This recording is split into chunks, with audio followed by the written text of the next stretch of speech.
नमः सिद्धेभ्यः नमो अरिहन्ताणं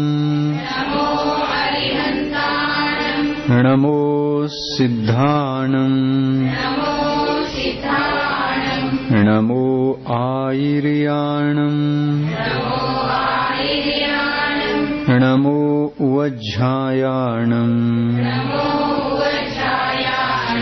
नमो लोये सौवसाहूणं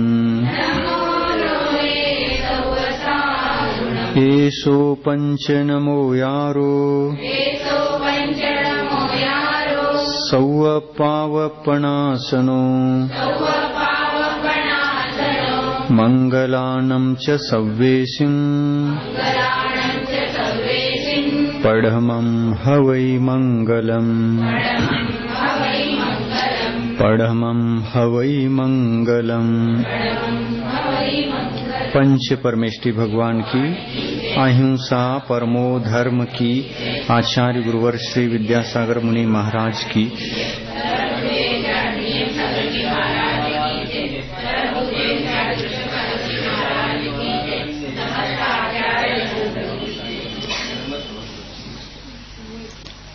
ರತ್ನ ಕರ್ನಾಟಕ ಶ್ರಾವಕಾಚಾರ ಗ್ರಂಥದ ಪ್ರಸ್ತಾವನೆಯ 21ನೇ ಪುಟ ಕ್ಷಾಯಿಕ ಸಮ್ಯಕ್ ದರ್ಶನ। मिथ्यातु सम्यक प्रकृति और अनंतानुबंधी क्रोध मान माया लोभ, इन 7 प्रकृतियों के क्षय से जो सम्यक्त्व उत्पन्न होता है वह क्षायिक सम्यक्त्व कहलाता है। ಎಷ್ಟು ಪ್ರಕೃತಿಗಳು? 7। सम्यक्त्व विरोधी ಪ್ರಕೃತಿಗಳು ಒಟ್ಟು 7। ಮಿಥ್ಯಾತ್ವ, ಸಮ್ಯಕ್ ಪ್ರಕೃತಿ, ಅನಂತಾನುಬಂಧಿ 4 ಕಷಾಯಗಳು। ಈ 7 ಪ್ರಕೃತಿಗಳನ್ನು ಕ್ಷಯ ಮಾಡುವುದರಿಂದ, ಸತ್ವದಿಂದ ನಿರ್ಜರಿ ಮಾಡಿ ಹೊರತೆಗೆಯುವುದರಿಂದ ಕ್ಷಾಯಿಕ ಸಮ್ಯಕ್ತ್ವವು ಪ್ರಾಪ್ತವಾಗುತ್ತದೆ। दर्शन मोहिनी की क्षपना का आरंभ कर्मभूमिज मनुष्य ही करता है और वह भी केवली आश्रुत केवली के पादमूल में, परंतु इसका निष्ठापन चारों गति में हो सकता है। यह सम्यक दर्शन वेदक सम्यक्त्व पूर्वक ही होता है तथा चौथे से 7वें गुणस्थान तक किसी भी गुणस्थान में हो सकता है। क्षायिक सम्यक दर्शन कर्मभूमिಯ ಮನುಷ್ಯರಿಗೆ ಮಾತ್ರ ಆಗಲಿಕ್ಕೆ ಸಾಧ್ಯ। ಉತ್ಪತ್ತಿಯ ಅಪೇಕ್ಷೆಯಿಂದ ಈ ಸಮ್ಯಕ್ತ್ವದ ಉತ್ಪತ್ತಿಗೆ ಕರ್ಮಭೂಮಿಯ ಮನುಷ್ಯನಾಗಿರಬೇಕು। ಅದರೊಳಗೂ ಕೂಡ ವಜ್ರ ವೃಷಭ ನಾರಾಚ ಸಹನನದ ಮನುಷ್ಯರಾಗಿರಬೇಕು। ಆಮೇಲೆ ಬಾಹ್ಯದಲ್ಲಿ ಕೇವಲಿ ಅಥವಾ ಶ್ರುತ ಕೇವಲಿಗಳ ಪಾದಮೂಲ ಅವಶ್ಯಕ। ಆದರೆ ಈ ಒಂದು ಸಮ್ಯಕ್ ದರ್ಶನ ಪ್ರಾರಂಭವಾದ ನಂತರ ಒಂದು ವೇಳೆ ಮಧ್ಯಕಾಲದಲ್ಲಿ ಮರಣವಾಯಿತು ಅಂತಂದ್ರೆ 4 ಗತಿಗಳಲ್ಲಿ ಹೋಗಿ ಅದನ್ನ ಪೂರ್ಣ ಮಾಡಬಹುದು। ಈ ತರದ ಒಂದು ವಿಷಯವನ್ನ ಇಲ್ಲಿ ಲಕ್ಷ್ಯದಲ್ಲಿ ಇಟ್ಕೊಂಡು ಹೋಗಬೇಕು। ನಿಷ್ಠಾಪನ ಅಂದ್ರೆ ಪೂರ್ಣ ಮಾಡುವಂತ ಕ್ರಿಯೆ। यह सम्यक दर्शन वेदक सम्यक्त्व पूर्वक ही होता है तथा चौथे से 7वें गुणस्थान तक किसी भी गुणस्थान में हो सकता है। ಈ ಸಮ್ಯಕ್ ದರ್ಶನ 4ನೇ ಗುಣಸ್ಥಾನದಿಂದ 7ನೇ ಗುಣಸ್ಥಾನದವರೆಗಿನ ಯಾವುದೇ ಒಂದು ಗುಣಸ್ಥಾನದಲ್ಲಿ ಪ್ರಾಪ್ತ ಮಾಡಿಕೊಳ್ಳಬಹುದು। ಮಾಡಿಕೊಂಡ ನಂತರ ಇದು ಉತ್ಪನ್ನವಾಯಿತು ಅಂತಂದ್ರೆ ಯಾವ ಸಮ್ಯಕ್ತ್ವದಿಂದ ಉತ್ಪನ್ನ ಆಯಿತು? ವೇದಕ ಸಮ್ಯಕ್ತ್ವ ಅಂದ್ರೆ ಕ್ಷೌಷಂ ಸಮ್ಯಕ್ತ್ವ।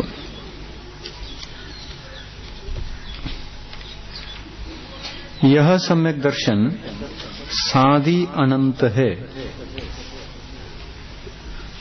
ಪ್ರಾಪ್ತವಾದ ನಂತರ ಅನಂತ ಕಾಲದವರೆಗೆ ನಾಶವಾಗಲಾರದು. ಅದಕ್ಕಾಗಿ ಈ ಸಮ್ಯಕ್ತ್ವಕ್ಕೆ ಸಾದಿ ಅನಂತ ಸಮ್ಯಕ್ತ್ವ ಅಂತ ಹೇಳಿದರು.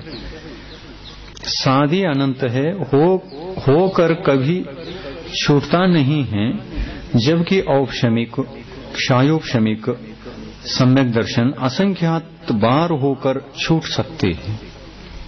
दोनों सम्यक दर्शन ಎರಡು ಔಪಶಮಿಕ ಮತ್ತು ಕ್ಷಾಯೋಪಶಮಿಕ ಇವೆರಡೂ ಸಮ್ಯಕ್ತಗಳು ಅಸಂಖ್ಯಾತ ಬಾರಿ ಉತ್ಪನ್ನ ಆಗಬಹುದು, ಅಸಂಖ್ಯಾತ ಬಾರಿ ನಾಶನೂ ಆಗಬಹುದು. ಆದರೆ ಕ್ಷಾಯಿಕ ಸಮ್ಯಕ್ ದರ್ಶನ ಒಂದು ಸಲ ಉತ್ಪನ್ನವಾಯಿತು ಅಂತಂದ್ರೆ ಅನಂತ ಕಾಲದವರೆಗೆ ನಾಶವಾಗುವುದಿಲ್ಲ. ಮೋಕ್ಷ ಅವಸ್ಥೆಯಲ್ಲೂ ಕೂಡ ಇರುತ್ತದೆ, ಸಂಸಾರ ಅವಸ್ಥೆಯಲ್ಲೂ ಕೂಡ ಇರುತ್ತೆ. क्षायिक सम्यक दृष्टि या तो उसी भव में मोक्ष चला जाता है या तीसरे भव में या चौथे भव में, चौथे भव से अधिक संसार में नहीं रहता. ಅದೇ ಭವದಿಂದ ಮೋಕ್ಷಕ್ಕೆ ಹೋಗಬಹುದು ಕ್ಷಾಯಿಕ ಸಮ್ಯಕ್ತ ಆಯಿತು ಅಂದ್ರೆ. ಇಲ್ಲ ಅಂತಂದ್ರೆ ಮೂರನೇ ಭವದಲ್ಲಿ ಹೋಗಬಹುದು, ಎರಡನೇ ಭವದಲ್ಲಿ ಹೋಗ್ಲಿಕ್ಕೆ ಸಾಧ್ಯ ಇಲ್ಲ. ಅದೇ ಭವದಿಂದ ಹೋಗಬಹುದು, ಇಲ್ಲ ಅಂತಂದ್ರೆ ಮೂರನೇ ಭವದಿಂದ, ಇಲ್ಲ ಅಂತಂದ್ರೆ ನಾಲ್ಕನೇ ಭವದಿಂದ. ಇನ್ನು ಮೋಕ್ಷಕ್ಕೆ ಹೋಗಬೇಕು ಅಂತಂದ್ರೆ ಆ ಕ್ಷಾಯಕ ಸಮ್ಯಕ್ತ ಸಹಿತ ಮನುಷ್ಯ ಗತಿಯನ್ನು ಬಿಟ್ಟು ಅನ್ಯ ಗತಿಗಳಲ್ಲಿ ಇರಲಿಕ್ಕೆ ಜೀವ ಸಾಧ್ಯ ಇಲ್ಲ. ಮನುಷ್ಯ ಗತಿಗೆ ಬಂದೇ ಹೋಗಬೇಕು. जो सम्यक दृष्टि बद्धायुष को होने से नरक में जाता है अथवा देवगति में उत्पन्न होता है, वह वहां से मनुष्य होकर मोक्ष जाता है.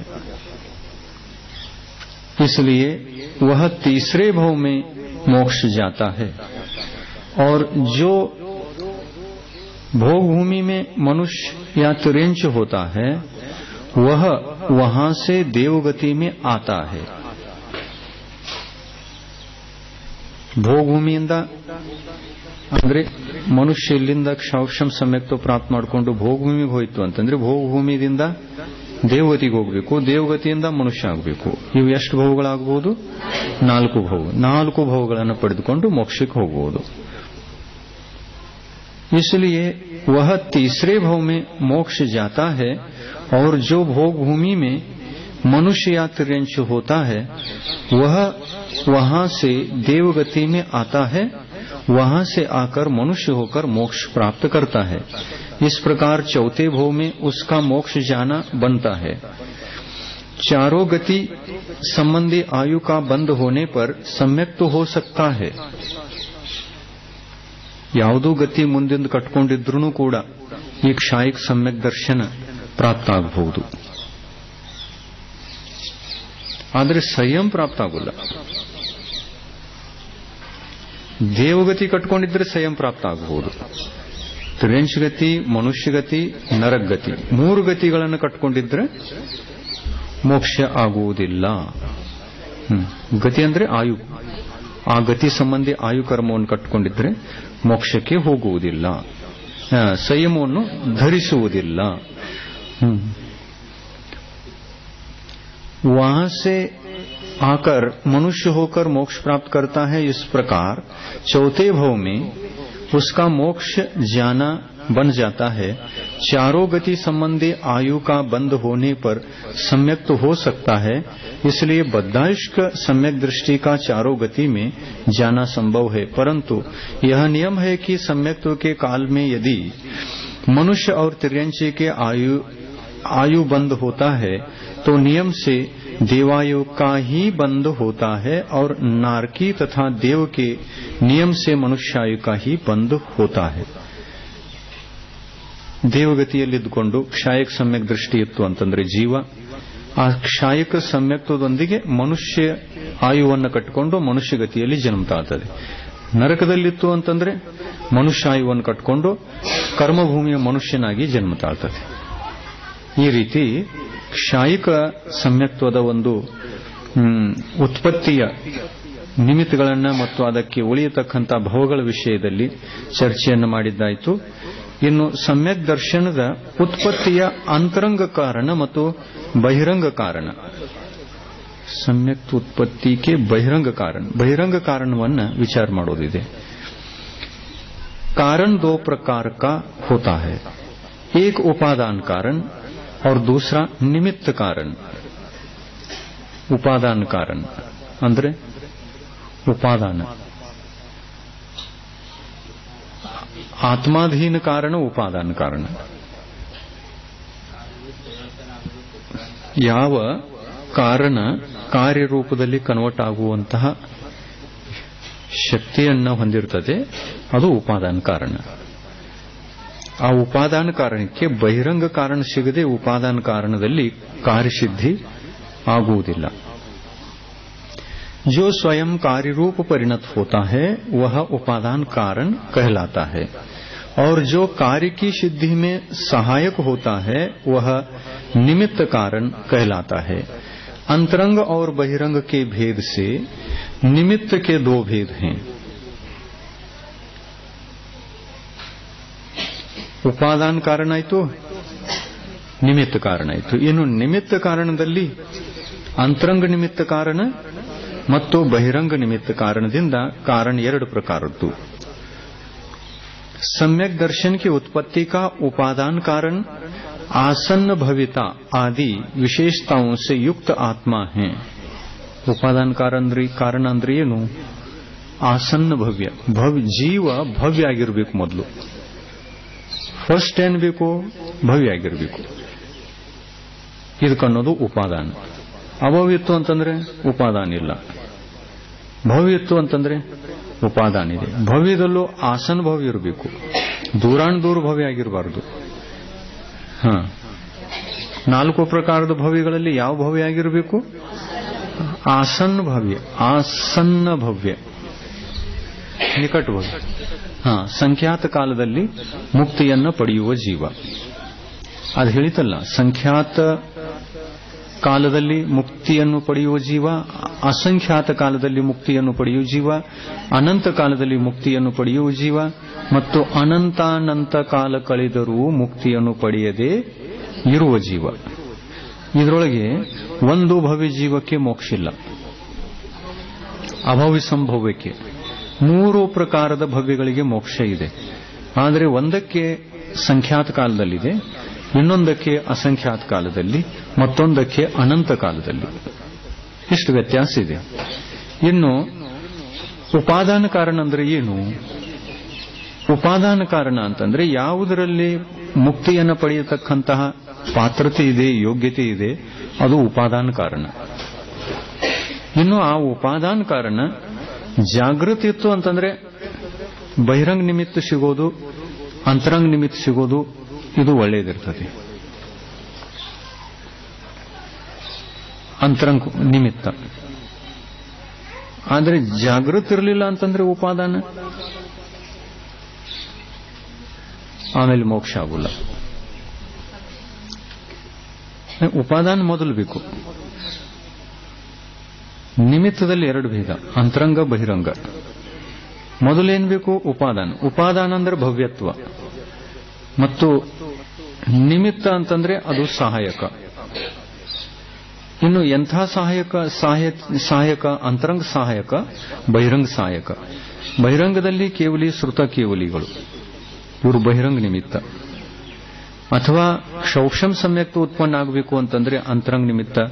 ಬಹಿರಂಗ ನಿಮಿತ್ತ ಜನಬಿಂಬ ದರ್ಶನ, ಜಾತಿ ಸ್ಮರಣ, ದೇವವೃದ್ಧಿ ದರ್ಶನ, ದೇವಗತಿ ಅಪೇಕ್ಷೆ, ದೇವಗತಿಯಲ್ಲಿ ದೇವವೃದ್ಧಿ ದರ್ಶನ, ಮನುಷ್ಯಗತಿಯಲ್ಲಿ ಧರ್ಮೋಪದೇಶ, ದೇವದರ್ಶನ, ಇದೆಲ್ಲ ಕಾರಣ ಆಗಬಹುದು. ಜಾತಿ ಸ್ಮರಣ, ಇವೆಲ್ಲ ಕಾರಣ ಆಗಬಹುದು.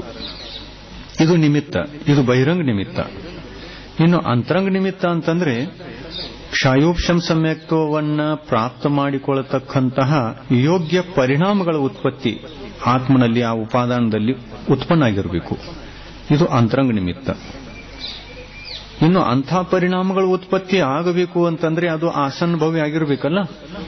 ಆಸನ್ನ ಭವ್ಯ ಅನ್ನೋದು ಇದು ಉಪಾದಾನ ಆಯಿತು. ಮತ್ತು ಆ ಆಸನ್ನ ಭವ್ಯತ್ವದ ಉಪಾದಾನದಲ್ಲಿ ಅಂತರಂಗದಲ್ಲಿ ಪರಿಣಾಮಗಳ ಉತ್ಪತ್ತಿ ಆಯಿತು ಅಂತಂದ್ರೆ ಅದು ಅಂತರಂಗ ನಿಮಿತ್ತ ಆಯಿತು. ಸಮ್ಯಕ್ ಯೋಗ್ಯ ಪರಿಣಾಮಗಳ ಉತ್ಪತ್ತಿ ಆಯಿತು ಅಂತಂದ್ರೆ ಅಂತರಂಗ ನಿಮಿತ್ತ ಆಯಿತು. ಹೀಗೆ ಆ ಒಂದು ಉಪಾದಾನ ಕಾರ್ಯರೂಪದಲ್ಲಿ ಪರಿಣತ ಆಗಬೇಕು ಅಂತಂದ್ರೆ ಆ ಒಂದು ಭವ್ಯತ್ವ ಯೋಗ್ಯತೆ, ಆಸನ್ನ ಭವ್ಯತ್ವ ಯೋಗ್ಯತೆ ಕಾರ್ಯರೂಪದಲ್ಲಿ ಕನ್ವರ್ಟ್ ಆಗಬೇಕು ಅಂತಂದ್ರೆ ಅಂತರಂಗ ನಿಮಿತ್ತನೂ ಬೇಕು, ಬಹಿರಂಗ ನಿಮಿತ್ತನೂ ಬೇಕು. ಬಹಿರಂಗ ನಿಮಿತ್ತ ದೇವದರ್ಶನ, ಅಂತರಂಗ ನಿಮಿತ್ತ ಆ ಸಮ್ಯಕ್ತವನ್ನು ಪಡೆಯುವ ಪರಿಣಾಮಗಳ ಉತ್ಪತ್ತಿ, ಯಾನಿ ಲಬ್ಧಿಗಳ ನಿಮಿತ್ತ ಬೇಕಲ್ಲ,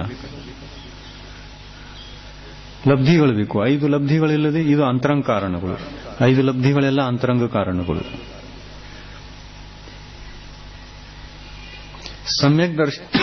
सम्यक दर्शन की उत्पत्ति का उपादान कारण आसन्न भव्यता आदि विशेषताओं से युक्त आत्मा है.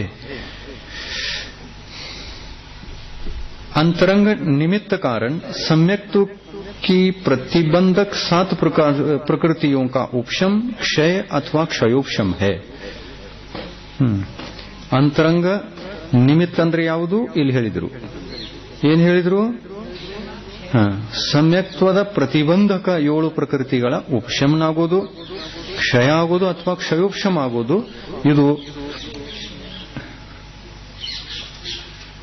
ಇದು ಅಂತರಂಗ ನಿಮಿತ್ತ ಮತ್ತು ಬಹಿರಂಗ ನಿಮಿತ್ತ. और बहिरंग निमित्त कारण सद्गुरु आदि हैं.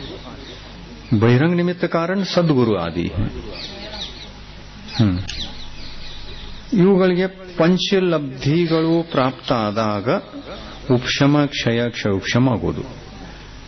ಇನ್ನು ಅದಕ್ಕೆ ಉಪಶಮ, ಕ್ಷಯ, ಕ್ಷಯೋಪಶಮ ಆಗುವಂತಹ ಪರಿಣಾಮಗಳು ಕರ್ಮಗಳ ಉಪಶಮನನ್ರಿ, ಅಥವಾ ಆ ಕರ್ಮಗಳನ್ನು ಉಪಶಮನ ಆಗಬೇಕು ಅಂತಂದ್ರೆ ಪಂಚಲಬ್ಧಿ ಬೇಕೇ ಬೇಕು. ಪಂಚಲಬ್ಧಿ ಅನ್ರಿ ಅಥವಾ ಕರ್ಮಗಳ ಉಪಶಮಕ್ಕೆ ಬೇಕಾಗಿರ್ತಕ್ಕಂಥ ಪರಿಣಾಮ ಅನ್ರಿ ಎಲ್ಲ ಒಂದೇ. ಇನ್ನು ಅದರಲ್ಲಿ ಆಸನ್ನ ಭವ್ಯ ಆಗಿದೆ ಅಂದ್ರೆ ಯೋಗ್ಯತೆ ಇದೆ. ಈ ಯೋಗ್ಯತೆ ಉಪಾದಾನ ಶಕ್ತಿ. ಆ ಭವ್ಯತ್ವ ಕಾರ್ಯರೂಪದಲ್ಲಿ ಪರಿಣತ ಆಗಬೇಕು. ಯಾವ ರೂಪದಲ್ಲಿ? ಸಮ್ಯಕ್ತ ರೂಪದಲ್ಲಿ ಕನ್ವರ್ಟ್ ಆಗಬೇಕು ಆ ಭವ್ಯತ್ವ ಅಂತಂದ್ರೆ ಅಲ್ಲಿ ಅಂತರಂಗ ನಿಮಿತ್ತನೂ ಬೇಕು, ಬಹಿರಂಗ ನಿಮಿತ್ತನೂ ಬೇಕು. ಅಂತರಂಗ ನಿಮಿತ್ತ ಪಂಚಲಬ್ಧಿಗಳು ಬೇಕು, ಬಹಿರಂಗ ನಿಮಿತ್ತ ಗುರುವಿನ ಉಪದೇಶ, ಜಿನಬಿಂಬ ದರ್ಶನ, ದೇವದರ್ಶನ ಇತ್ಯಾದಿ ಬೇಕು. ಎಂಥ ದೇವದರ್ಶನ? ವೀತರಾಗಿ ದೇವದರ್ಶನ, ಸ್ವರ್ಗದ ದೇವರ ದರ್ಶನ ಅಂತ ಹೇಳ. ಸ್ವರ್ಗೀಯ ದೇವರು ಬೇಕೇನು? ಅದಕ್ಕಾಗಿ ಸಮ್ಯಕ್ ದರ್ಶನದ ಉತ್ಪತ್ತಿಗೆ ವೀತರಾಗ ದೇವಶಾಸ್ತ್ರ ಗುರು ಬೇಕು ಅಂತ ಹೇಳಿದ್ರು. ರಾಗಿ ದೇವತೆಗಳ ನಿಮಿತ್ತದಿಂದ ಸಮ್ಯಕ್ ದರ್ಶನ ಯಾರಿಗೂ ತ್ರಿಕಾಲದಲ್ಲಿ ಸಾಧ್ಯವೇ ಇಲ್ಲ. ಪಂಚಲಬ್ಧಿಯಲ್ಲಿ ದೇಶನಾಲಬ್ಧಿ ಯಾರದು? ಮುಖ್ಯವಾಗಿ ವೀತರಾಗಿ ಭಗವಂತರ ದೇಶನ ಜೀವಿಗೆ ಸಿಗಬೇಕು. ಇನ್ನು ನರಕಾದಿಗತಿಗಳಲ್ಲಿ ವೀತರಾಗಿ ಭಗವಂತರಿಂದ ಕೇಳಿರತಕ್ಕಂಥ ವಿಷಯಗಳನ್ನ ತಗೊಂಡು ಹೋಗಿ ಅಲ್ಲಿ ಏನು ಹೇಳ್ತಾರಲ್ಲ, ದೇವತೆಗಳ ಉಪದೇಶದಿಂದಲೂ ಕೂಡ ನಾರ್ಕಿ ಜೀವಿಗಳಿಗೆ ಸಮ್ಯಕ್ ದರ್ಶನ ಆಗ್ತದೆಯಲ್ಲ. ಆದರೆ ಅದು ಅವರ ಉಪದೇಶ ಅಲ್ಲ, ಇಲ್ಲಿಂದ ಎತ್ತಿ ತಗೊಂಡು ಹೋಗಿ ಉಪದೇಶವನ್ನ ಅಲ್ಲಿ ಬೋಧನೆ ಮಾಡಿರೋದಷ್ಟೇ. ಆ ಬೋಧನೆಗೆ ಒಂದು ನಿಮಿತ್ತ ಆಗಬಹುದು ಅವರು. ಆದ್ರೆ ದೇವತೆಗಳ ಉಪದೇಶ ಸಿಕ್ತು ಆದ್ದರಿಂದ ಸಮ್ಯಕ್ತ ಆಯಿತು ಅಂತಲ್ಲ. ದೇವತೆಗಳು ಯಾರ ಉಪದೇಶವನ್ನು ಕೊಟ್ಟರು? ಇದರ ಮೂಲ ಉಪದೇಷ್ಟ ಯಾರು? ಅರಿಹಂತರು, ಸರ್ವಜ್ಞ ಭಗವಂತರು, ಆಪ್ತರು. ಆಪ್ತ ಅಂದ್ರೆ 3 ಲಕ್ಷಣ ಇರಬೇಕು. ವೀತರಾಗಿ, ಸರ್ವಜ್ಞ, ಹಿತೋಪದೇಶಿ. ಉಪದೇಶಕನಲ್ಲಿ ಮೊದಲು ವೀತರಾಗತ್ವ ಬೇಕು. ವೀತರಾಗಿ ಇದ್ದಾಗ ಪಕ್ಷಪಾತ ಇರೋಲ್ಲ. ವೀತರಾಗಿ ಇದ್ದಾಗ ಸುಳ್ಳು ಹೇಳಲಿಕ್ಕೆ ಸಾಧ್ಯ ಇಲ್ಲ. ವೀತರಾಗಿ ಇದ್ದಾಗ ತಪ್ಪಾದ ಪ್ರವೃತ್ತಿಗೆ ಹೋಗುವುದಿಲ್ಲ. ಅದಕ್ಕಾಗಿ ಮೊದಲು ವೀತರಾಗಿಯಾಗಿರಬೇಕು. ಆಮೇಲೆ ಸರ್ವಜ್ಞ. ಆ ವೀತರಾಗಿ ಆತ್ಮ ಸಂಪೂರ್ಣ ಲೋಕದ ಎಲ್ಲಾ ತತ್ವಗಳನ್ನು ಪ್ರತ್ಯಕ್ಷ ಜ್ಞಾನದಿಂದ, ಕೇವಲ ಜ್ಞಾನದಿಂದ ತಿಳಿದುಕೊಂಡವನಾಗಿರಬೇಕು. ಸಂಪೂರ್ಣ ತತ್ವಗಳನ್ನು ತಿಳಿದುಕೊಂಡವನಾಗಿರಬೇಕು. ಸಂಪೂರ್ಣ ಲೋಕವನ್ನ ತನ್ನ ಆತ್ಮನಲ್ಲಿ ಕಂಡವನಾಗಿರಬೇಕು. ಇದು ಸರ್ವಜ್ಞತ್ವ. ಇನ್ನು ಆಪ್ತತ್ವ, ವೀತರಾಗತ್ವ, ಸರ್ವಜ್ಞತ್ವ ಯಾರಲ್ಲಿದೆಯೋ ಅವರೇ ಆಪ್ತರು. ಅಂದ್ರೆ ಉಪದೇಶ ಮಾಡಲಿಕ್ಕೆ ಪಾತ್ರರು, ಉಪದೇಶ ಮಾಡಲಿಕ್ಕೆ ಅರ್ಹರು. ಈ ತರ 3 ಲಕ್ಷಣ ಉಳ್ಳವನೇ ನಿಜವಾದ ದೇವ. ಆಪ್ತೇ ನೋಚಿನ್ನ ದೋಷೇನ ಸರ್ವಜ್ಞೇನ ಗಮೇಶಿನ ಭವಿತವ್ಯಂ ನಿಯೋಗೇನ ನಾಣ್ಯತಾ ಹ್ಯಾಪ್ತತಾ ಭವೇತ್.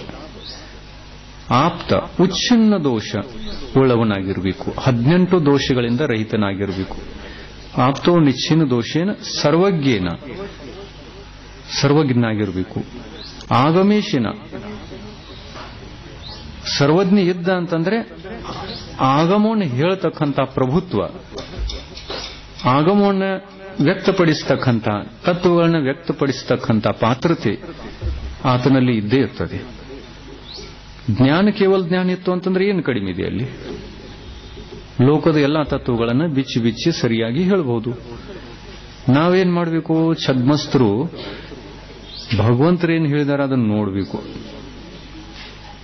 ಆಮೇಲೆ ಅದನ್ನು ತಿಳಿಯಬೇಕು, ಚಿಂತನೆ ಮಾಡಬೇಕು, ಆಮೇಲೆ ಹೇಗಿದೆಯೋ ಹಾಗೇನೆ ಅದನ್ನ ವ್ಯಕ್ತ ಮಾಡಬೇಕು. ಇದು ನಮ್ದಲ್ಲ, ನಾವು ಹೇಳ್ತಕ್ಕಂಥದ್ದು ನಮ್ದಲ್ಲಿದು. ಈ ತರಾಗಿ ಭಗವಂತರು ಹೇಳಿದ್ದನ್ನ ಚಿಂತನೆ ಮಾಡಿಕೊಂಡು ಈ ತರ ಇದೇ ವಸ್ತು ಸ್ವರೂಪ, ಧರ್ಮ, ಸಮ್ಯಕ್ ದರ್ಶನ, ಚಾರಿತ್ರ, ಜ್ಞಾನ ಈ ತರ ಇದೆ ಅಂತ ಉಪದೇಶ ನಾವು ಮಾಡ್ತೀವಿ. ಆದರೆ ನಿಜವಾಗಿ ನೋಡಿದರೆ ನಾವು ಉಪದೇಶ ಮಾಡ್ತೀವಿ, ಭಗವಂತರು ಪ್ರವಚನ ಮಾಡ್ತಾರೆ, ಶ್ರಾವಕರು ವ್ಯಾಖ್ಯಾನ ಮಾಡ್ತಾರೆ. ಭಾಷಣ ಇಲ್ಲ, ವ್ಯಾಖ್ಯಾನ. ಆ ಮೈಸೂರು ಕಡೆಗೆ ಏನಂತಾರು? ವ್ಯಾಖ್ಯಾನ ಅಂತಾರು. ಉಪದೇಶ ಕೊಡಕ್ ಹೋಗಿದಾರಂತ ಯಾರು ಅನ್ನಲ್ಲ. ಶ್ರಾವಕರು ಎಲ್ಲಾದ್ರೂ ದಶಲಕ್ಷಣ ಅದ ಇದು ಪರ್ವದಲ್ಲಿ ಯಾರ್ಯಾರಿಗಾದ್ರೂ ಪ್ರವಚನಗಳನ್ನು ಮಾಡಕ್ ಹೋಗ್ತಾರಲ್ಲ, ಅದಕ್ಕೆ ಪ್ರವಚನ ಅನ್ನಲ್ಲ ಅವರು, ಮತ್ತು ಉಪದೇಶನೂ ಅನ್ನಂಗಿಲ್ಲ. ವ್ಯಾಖ್ಯಾನ, ದಶಲಕ್ಷಣ ವ್ಯಾಖ್ಯಾನ ಮಾಡಕ್ ಹೋಗಿದಾರ. ಕರೆಕ್ಟ್ ಹೇಳ್ತಾರ ಅವರು.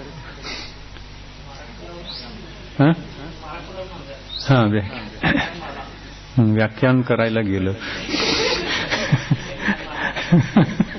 ಹಿಂಗ ಅಂತಿರ್ಬೇಕಲ್ಲ, ವ್ಯಾಖ್ಯಾನ करायला गेलं.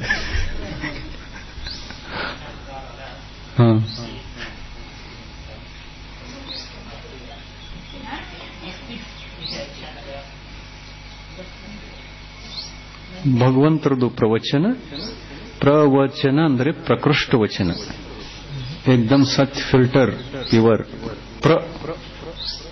ಪ್ರಕೃಷ್ಟ ಶ್ರೇಷ್ಠ, ದೋಷ ಇಲ್ಲದೇ ಇರತಕ್ಕಂಥ ಅತ್ಯಂತ ನಿರ್ಮಲ ವಚನಗಳು, ಯಾವುದು ಒಂದು ಕೂಡ ತಪ್ಪಿಲ್ಲ, ಅದು ಪ್ರವಚನ. ಉಪನ್ಯಾಸ ಅಂತಾರೆ. ವ್ಯಾಖ್ಯಾನ ಅಥವಾ ಉಪನ್ಯಾಸ ಎಲ್ಲಿ ಹೋಗಿದ್ದಾರೆ ಅಂತಂದ್ರೆ ಉಪನ್ಯಾಸ ಮಾಡಕ್ ಹೋಗಿದ್ದಾರೆ. ಚಂದ್ರು ಎಂದೂ ಪ್ರವಚನ ಮಾಡಕ್ ಹೋಗಿದ್ದಾರೋ ಅಥವಾ ಉಪದೇಶ ಮಾಡಕ್ ಹೋಗಿದ್ದಾರೆ ಅಂತ ಹೇಳಲ್ಲ. ಶ್ರಾವಕರು ಯಾರಾದ್ರೂ ಹೋಗಿದ್ರು ಹೊರಗಿನ ಊರಿಗೆ, ಉಪನ್ಯಾಸ ಮಾಡಲಿಕ್ಕೆ ಹೋಗಿದ್ದಾರೆ, ಉಪನ್ಯಾಸಕ್ಕೆ ಹೋಗಿದ್ದಾರೆ ಅವರು.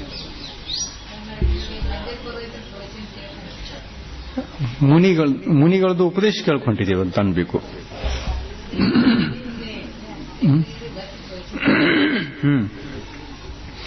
ಬಸ್ತಿಗೆ ಪ್ರವಚನ ಕೇಳಕ್ ಹೋಗಿದ್ದೀವಿ.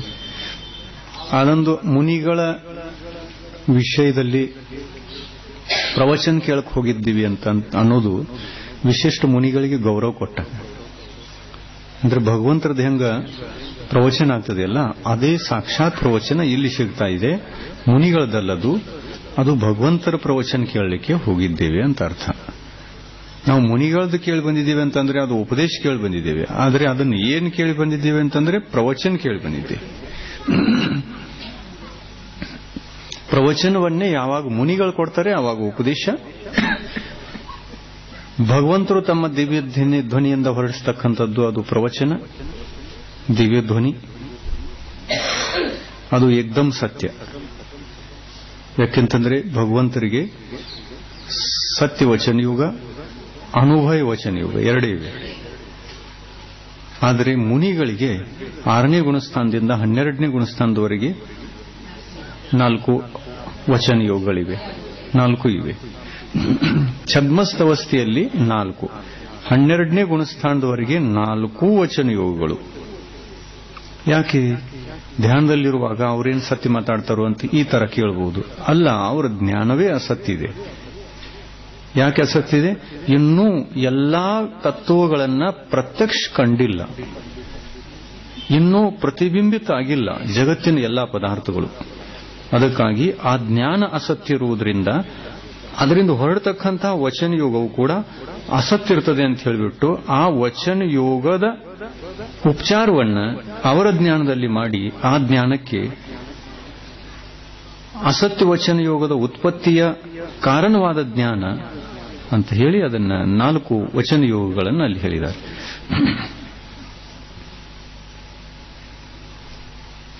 ಮನೋಯೋಗನೂ 2 ಭಗವಂತರಿಗೆ, ಸತ್ಯ ಮನೋಯೋಗ, ಅನುಭವಿ ಮನೋಯೋಗ, 4 ವಚನಗಳು. ಯೋಗಗಳಲ್ಲಿ ಮನೋಯೋಗ 2, ವಚನ ಯೋಗ 2, ಕಾಯೋಗ, ಔದಾರಿಕ ಕಾಯೋಗ ಮತ್ತು ಔದಾರಿಕ ಮಿಶ್ರ 1 ಮತ್ತು ಕಾರ್ಮನ್ 1. ಈ ತರ 7 ಸಯೋಕ್ಯವಲಿಗಳಿಗೆ 7 ಯೋಗಗಳಿವೆ. अंतरंग निमित्त कारण के मिलने पर सम्यक दर्शन नियम से होता है. ಯಾವ ಜೀವಕ್ಕೆ? ಭವ್ಯ ಜೀವಿಗೆ. ಭವ್ಯ ಜೀವ ಅಂದ್ರೆ ಯಾವುದು? ಉಪಾದಾನ ಶಕ್ತಿ ಉಳ್ಳದ್ದು. ಎಂಥ ಭವ್ಯ? ಆಸನ್ನ ಭವ್ಯ, ಆಸನ್ನತ್ವ, ಆಸನ್ನ ಭವ್ಯತ್ವ, ಇದು ಉಪಾದಾನ ಕಾರಣ. ಇನ್ನು ಆಸನ್ನ ಭವ್ಯ ಇಲ್ಲ ಅಂತಂದ್ರೆ ಅನಂತ ಕಾಲದ ನಂತರ ಮೋಕ್ಷಕ್ಕೆ ಹೋಗಬಹುದು. ಆಮೇಲೆ ಅನಂತ ಕಾಲ ಅಥವಾ ಅಸಂಖ್ಯಾತ ಕಾಲದ ನಂತರ ಮುಕ್ತಿಯನ್ನು ಪಡೆಯತಕ್ಕಂಥ ಜೀವ ಅದು ಭವ್ಯವಾಗಿದ್ದರೂ ಕೂಡ ಇನ್ನೂ ಉಪಾದಾನ ಜಾಗೃತಿ ಇಲ್ಲ. ಉಪಾದಾನ ಮಲಗಿದೆ, ನಿದ್ದೆ ಮಾಡ್ತಾ ಇದೆ. ಮತ್ತು ಆಸನ್ನ ಭವ್ಯಕ್ಕೆ ಆ ಉಪಾದಾನದ ಬಾಗಿಲು ತೆರೆದಿದೆ. ಇನ್ನು ನಿಮಿತ್ತಗಳು ಬೇಕು, 2 ನಿಮಿತ್ತಗಳು ಬೇಕು ಅದಕ್ಕೆ. ಆಸನ್ನ ಭವ್ಯದಲ್ಲಿ ಆಸನ್ನತ್ವ ಅಂದ್ರೆ ನಿಕಟ ಸಮಯದಲ್ಲಿಯೇ ಮುಕ್ತಿಯನ್ನು ಪಡೆಯತಕ್ಕಂತಹ ಹವ್ಯಾಸ ಅದಕ್ಕಿದೆ, ರುಚಿ ಇದೆ, ರುಚಿ ಜಾಗೃತ ಆಗಿದೆ.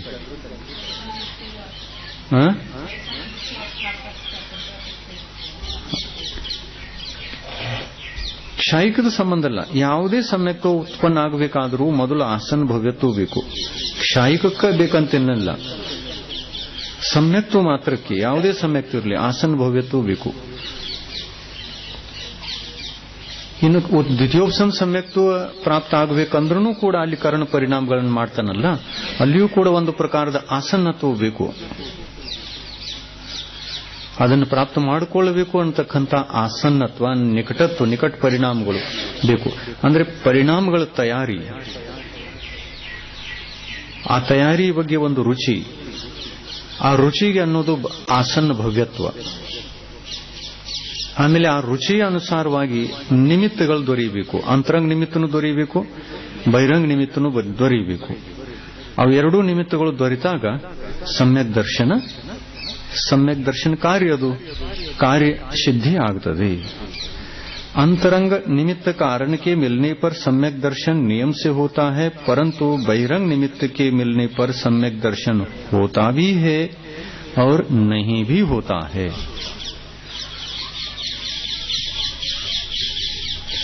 ಅಂತರಂಗ ಕಾರಣ ಉಪಾದಾನ ಜಾಗೃತಿ ಇದೆ. ಆ ಉಪಾದಾನಕ್ಕೆ ಒಂದು ಅಂತರಂಗ ಕಾರಣ ಸಿಕ್ತು ಅಂತಂದ್ರೆ ಸಮ್ಯಕ್ ದರ್ಶನ ನಿಯಮದಿಂದ ಹಾಗೇ ಆಗ್ತದೆ. ಆದರೆ ಬಹಿರಂಗ ನಿಮಿತ್ತ ಸಿಕ್ಕಾಗ ಮತ್ತು ಅಂತರಂಗ ನಿಮಿತ್ತ ಸಿಗದೇ ಇರುವಾಗ ಸಮ್ಯಕ್ ದರ್ಶನ ಆಗದೆ ಇರಬಹುದು, ಆಗಲೂಬಹುದು. 2 ಪರಿಸ್ಥಿತಿ ಇದೆ.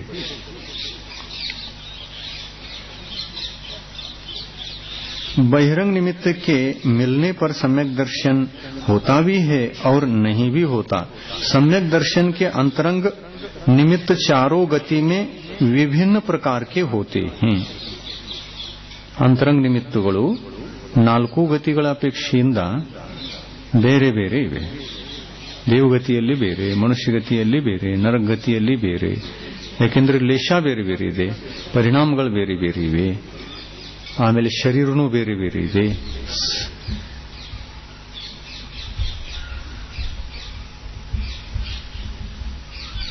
ಸಮ್ಯಕ್ತ್ವವನ್ನು ಒಂದು ಮಾತು ಲಕ್ಷ್ಯ ಇಟ್ಕೊಳ್ಳಿ, ಕಾಯಂ ಆಗಿ ಇಟ್ಕೊಳ್ರಿ ನೆನಪು. ಸಮ್ಯಕ್ ದರ್ಶನವನ್ನ ಮತ್ತು ಕ್ಷಾಯೋಪಶಮಿಕ ಚಾರಿತ್ರವನ್ನ, ಸಮ್ಯಕ್ ದರ್ಶನದಲ್ಲಿ ಪ್ರಥಮೋಪಶಮ ಸಮ್ಯಕ್ ದರ್ಶನ, ಕ್ಷೌಪಶಮ ಸಮ್ಯಕ್ ದರ್ಶನ ಮತ್ತು ಕ್ಷಾಯಿಕ ಸಮ್ಯಕ್ ದರ್ಶನ.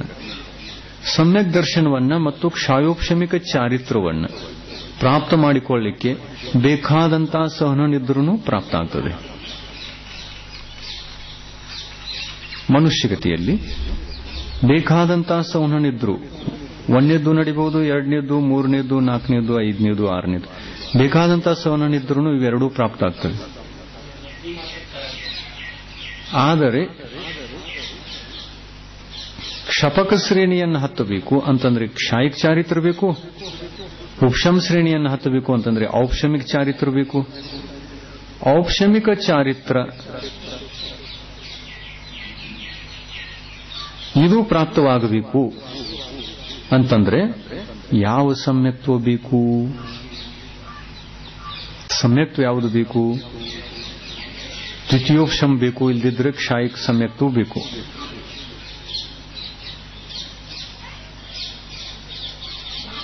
ಕ್ಷಪಕ ಶ್ರೇಣಿಯನ್ನು ಹತ್ತಬೇಕಂತಂದ್ರೆ ಯಾವ ಸಮ್ಯಕ್ತ್ವ ಬೇಕು? ಕ್ಷಾಯಿಕ ಸಮ್ಯಕ್ತ್ವ ಬೇಕು. ಆದರೆ ಕ್ಷಾಯಿಕ ಸಮ್ಯಕ್ತ್ವ ಪ್ರಾಪ್ತ ಆಗಬೇಕು ಅಂತಂದ್ರೆ ಏನು? ಸಂಯಮ ಬೇಕೇನು? ಇಲ್ಲ. ಸಂಯಮ ಇಲ್ಲದಂತಹ ಜೀವಿಗಳಿಗೂ ಯಾವುದೂ ಸಮ್ಯಕ್ತ್ವ ಪ್ರಾಪ್ತ ಆಗಬಹುದು. ಉಪಶಮ, ಕ್ಷೌಪಶಮ, ಕ್ಷಾಯಿಕ ಮೂರರಲ್ಲಿ ಯಾವುದೂ ಒಂದು ಪ್ರಗಟ ಆಗಬಹುದು.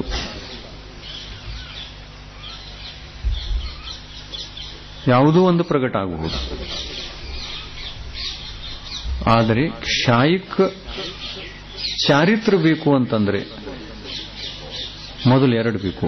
ಯಾವುದಾದ್ರೂ ಒಂದು ಸಮ್ಯಕ್ತ್ವ ಬೇಕು, ಕ್ಷಾಯೋಪಶಮಿಕ ಚಾರಿತ್ರ ಬೇಕು. ಇವು ಎರಡೂ ಇದ್ದಾಗ ಔಪಶಮಿಕ ಚಾರಿತ್ರ ಮತ್ತು ಕ್ಷಾಯಿಕ ಚಾರಿತ್ರ ಪ್ರಗಟವಾಗಲಿಕ್ಕೆ ಸಾಧ್ಯ. ಮತ್ತು ಈ ಎರಡು ಚಾರಿತ್ರಗಳು ಬರದೇ ಹೊರತು ಕ್ಷಪಕ ಶ್ರೇಣಿಯನ್ನಾಗಲಿ ಅಥವಾ ಉಪಶಮ ಶ್ರೇಣಿಯನ್ನಾಗಲಿ ಜೀವ ಹತ್ತುವುದೇ ಇಲ್ಲ. जैसे नरक गति में तीसरे नरक तक जाति स्मरण, धर्म श्रवण, तीव्र वेदनानुभव, ये तीन ನರಕ ಗತಿಯಲ್ಲಿ ಎಷ್ಟು ಕಾರಣಗಳು? 3 ಕಾರಣಗಳು. ಜಾತಿ ಸ್ಮರಣ ಒಂದು, ಧರ್ಮಶ್ರವಣ ಒಂದು. ಧರ್ಮಶ್ರವಣ ಯಾರಿಂದ? 1ನೇ ನರಕದಿಂದ 3ನೇ ನರಕದವರೆಗಿನ ನಾರಕಿ ಜೀವಿಗಳಿಗೆ ದೇವತೆಗಳಿಂದ ಧರ್ಮೋಪದೇಶ ಉಪದೇಶ. ಗೌರವ ಕೊಟ್ಟು ಹೇಳ್ತಾ ಇದ್ದೀವಿ ದೇವತೆಗಳ ವ್ಯಾಖ್ಯಾನಕ್ಕೆ, ಉಪನ್ಯಾಸಕ್ಕೆ.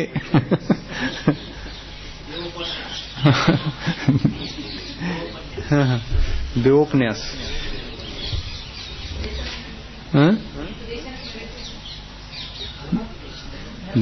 ಧರ್ಮ ಶ್ರವಣ ಅಂದ್ರಲ್ಲ ಇಲ್ಲಿ ಧರ್ಮ ವಚನಗಳನ್ನ ಶ್ರವಣ ಮಾಡುವುದು. ಇದು ಯಾರಿಂದ, ಯಾವ ನಿಮಿತ್ತದಿಂದ ಸಿಗ್ತದೆ? ದೇವತೆಗಳಿಂದ. ಎಂಥ ದೇವತೆಗಳು? ಭವನತ್ರಿಕದಿಂದ ಹಿಡ್ಕೊಂಡು 16ನೇ ಸ್ವರ್ಗದವರೆಗಿನ ದೇವತೆಗಳ ಧರ್ಮಶ್ರವಣ ಅಲ್ಲಿ ಸಿಗಬಹುದು. 16ನೇ ಸ್ವರ್ಗ ತನಕ ದೇವತೆಗಳು ಅಲ್ಲಿ ಹೋಗಬಹುದು. ಆದರೆ ಸಂಬಂಧ ಇರಬೇಕು. ಯಾವುದಾದ್ರೂ ಪೂರ್ವಬಹುದು ಒಂದು ಸಂಬಂಧ ಇತ್ತು ಅಂತಂದ್ರೆ ದೇವತೆಗಳು ಅಲ್ಲಿ ಹೋಗಬಹುದು. ಅಂದ್ರೆ ಅಲ್ಲಿ ತನಕ ವಿಕ್ರಿಯಾ ಮಾಡಿ ಹೋಗ್ತಕ್ಕಂಥ ಅವರಿಗೆ ಶಕ್ತಿ ಇದೆ. 3ನೇ ನರಕ ತನಕ. ಇನ್ನು 3ನೇ ನರಕದ ಕೆಳಗಿನ ನರಕಗಳಲ್ಲಿ ಯಾವುದೇ ಧರ್ಮಶ್ರವಣ ಬೇರೆ ದೇವತೆಗಳಿಂದ ಇರುವುದಿಲ್ಲ. ಮತ್ತು ಇನ್ನೊಂದು ನಿಮಿತ್ತ ತೀವ್ರ ವೇದನಾನುಭವ. ನರಕದಲ್ಲಿ ಹೋದ ತಕ್ಷಣ ಅಲ್ಲಿಯ ಭೂಮಿಯನ್ನು ಸ್ಪರ್ಶ ಮಾಡಿದ ತಕ್ಷಣ ಅತ್ಯಂತ ತೀವ್ರ ವೇದನಾ ಇರ್ತದೆ. 1 ಕೋಟಿ ಚೋಳು ಕಡದ ಹಾಗೆ ಏಕಕಾಲಕ್ಕೆ ಆ ಭೂಮಿಯನ್ನು ಸ್ಪರ್ಶ ಮಾಡಿದ ತಕ್ಷಣ ದುಃಖ ಆಗ್ತದೆ ಜೀವಿಗೆ.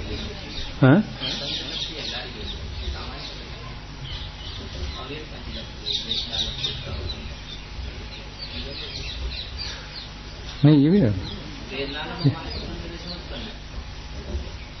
ಅಷ್ಟರೊಳಗೆ ಲಬ್ಧಿ ಆಗಿಬಿಡ್ತಾವ. ಲಬ್ಧಿ ಇಲ್ಲದೆ ಆಗೋಲ್ಲ ಸಮ್ಯಕ್ ದರ್ಶನ, ಲಬ್ಧಿ ಪೂರ್ವಕ ಆಗುತ್ತೆ. ತೀವ್ರ ವೇದನಾನುಭವದೊಳಗೂ ಕೂಡ ಅದರೊಳಗೆ ವಿಶುದ್ಧಿ ಹೆಚ್ಚಿಸಿಕೊಳ್ಳಲಿಕ್ಕೆ ಸಾಧ್ಯ ಇದೆ. ಧರ್ಮೋಪದೇಶ 6ನೇ 7ನೇ ತರಲ್ಲಿಲ್ಲ ದೇಶನ ಲಬ್ಧಿ. ಅಂಥವ್ರಿಗೆ ಜಾತಿ ಸ್ಮರಣದಿಂದ ಆಗ್ತದೆ. ಅಂದ್ರೆ ಧರ್ಮಶ್ರವಣ ಅಂತಕ್ಕಂಥ ನಿಮಿತ್ತ ಅಲ್ಲಿಲ್ಲ, ಜಾತಿ ಸ್ಮರಣದಿಂದ ಆಗ್ತದೆ. ಜಾತಿ ಸ್ಮರಣ ಆದ ಇದ್ರೂ ಕೂಡ ಪೂರ್ವಭಾವದಲ್ಲಿ ಕೇಳಿರತಕ್ಕಂತಹ ಯಾವ ವಿಷಯಗಳಿವೆ ಪರಂಪರೆಯಿಂದ, ಅಂದ್ರೆ ಧರ್ಮಶ್ರವಣ ಪರಂಪರೆಯಿಂದ ಸಂಸ್ಕಾರದಿಂದ ಉಳ್ಕೊಂಡಿರತಕ್ಕಂಥದ್ದು ಇರ್ತದೆ ಒಳಗೆ. ಜಾತಿ ಸ್ಮರಣದಲ್ಲೂ ಕೂಡ ಹಿಂದಿದ್ದು ಕೇಳಿದಿರ್ತದೆ, ಅದು ಕಾರಣ ಆಗ್ತದೆ.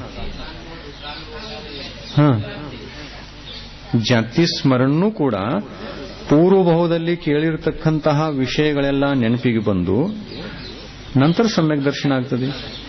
ಇದು ಸಾಕ್ಷಾತ್ ದೇವತೆಗಳು ಯಾರಾದರೂ ಬಂದು 4ರಿಂದ 7ರವರೆಗೆ ಯಾರೂ ಉಪದೇಶ ಕೊಡುವಂತವರಿಲ್ಲ, ವರ್ತಮಾನದಲ್ಲಿಲ್ಲ. ಆದ್ರೆ ಜಾತಿ ಸ್ಮರಣದಲ್ಲಿ ಏನ್ ನೆನಪಿಗೆ ಬರ್ತದೆ, ಅಲ್ಲಿ ಉಪದೇಶ ಯಾರಾದರೂ ಕೊಟ್ಟಿದ್ರು ಅಂದ್ರೆ ಅದರ ಸ್ಮರಣೆ ಮಾಡ್ಕೊಳ್ತದೆ ಅದು. ಆಮೇಲೆ ಸಮ್ಯಕ್ ದರ್ಶನ ಆಗ್ತದೆ.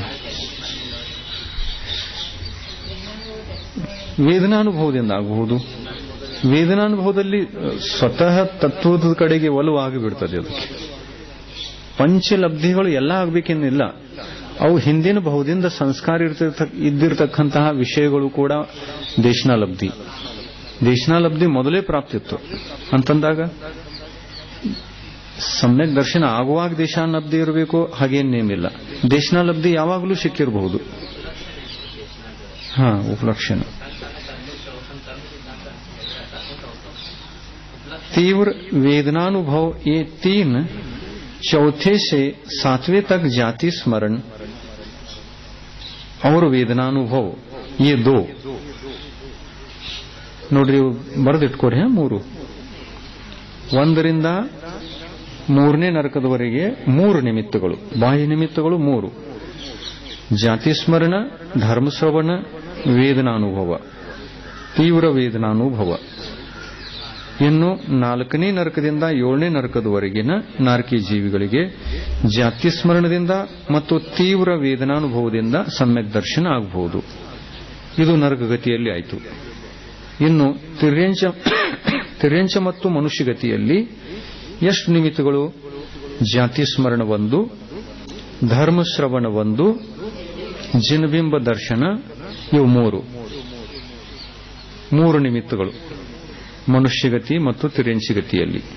ಜಾತಿ ಸ್ಮರಣ, ಧರ್ಮಶ್ರವಣ ಮತ್ತು ಜಿನಬಿಂಬ ದರ್ಶನ. ಇಲ್ಲಿ ತೀವ್ರ ವೇದನಾನುಭವ ಇಲ್ಲ, ಯಾಕೆಂದ್ರೆ ಇದೇನು ನರಕ ಅಲ್ಲ. ಜಾತಿ ಸ್ಮರಣ ಮನುಷ್ಯರಿಗಾಗಬಹುದಲ್ಲ, ಜಾತಿ ಸ್ಮರಣ ಪೂರ್ವಕ ಸಮ್ಯಕ್ ದರ್ಶನ ಆಗಬಹುದು.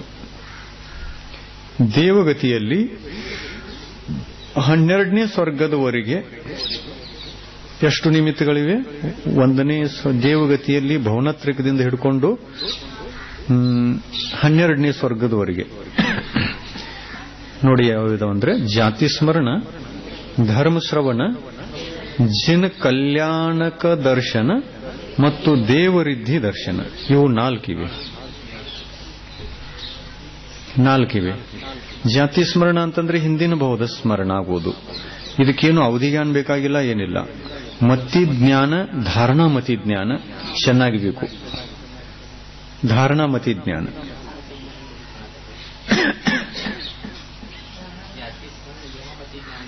ಈಹ ಮೊದಲಾಗಿರ್ತದೆ. ಆದರೆ ಧಾರಣಾದಲ್ಲಿ ಆ ಹಿಂದಿನ ವಿಷಯ ಇರಲಿಲ್ಲ ಅಂತಂದ್ರೆ ಈಹ ಮತಿಜ್ಞಾನ ವ್ಯರ್ಥ ಹೋಗ್ತದೆ.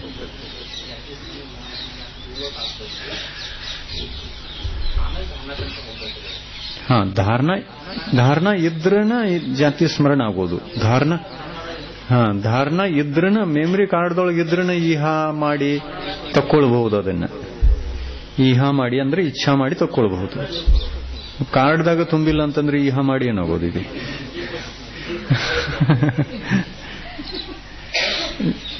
ಜೇಬು ಖಾಲಿ ಐತಿ ಮತ್ತೆ ಸಂತ್ಯಾಗ ಹೋದ್ರೆ ಏನಾಗೋದು?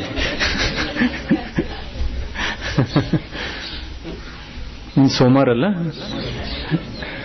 ಜೇಬ್ ಖಾಲಿ ಇಟ್ಕೊಂಡು ಸಂತ್ಯಾಗ ಹೋದ್ರೆ ಏನು ಪ್ರಯೋಜನ? ಹಾಗಲ್ಲ. ಜೇಬದೊಳಗೆ ರೊಕ್ಕ ಇಟ್ಕೊಂಡ ಮಂಗಳವಾರ ದಿನ ಸಂತ್ಯಾಗ ಹೋದ್ರೆ ಏನು ಉಪಯೋಗ? ಅಲ್ಲಿ ಯಾರು ಮಾರ್ಕ್ ಗೊತ್ತಿಲ್ಲ, ಏನು ತಗೊಳ್ಳೋರೆಲ್ಲಿಂದ ಏನ್ರು ತಗೋಬೇಕಂತ ಇಚ್ಛಾ ಇದೆ ಅಷ್ಟೇ, ಆ ಇಚ್ಛಾ ವ್ಯರ್ಥ ಐತಿ. ಅದ संति दिवस होगಬೇಕು। देवगति में 12वें स्वर्ग तक जाति स्मरण, धर्म श्रवण, जिन कल्याणक दर्शन और देव रिद्धि दर्शन, ಇವು 4 ಕಾರಣಗಳಿವೆ।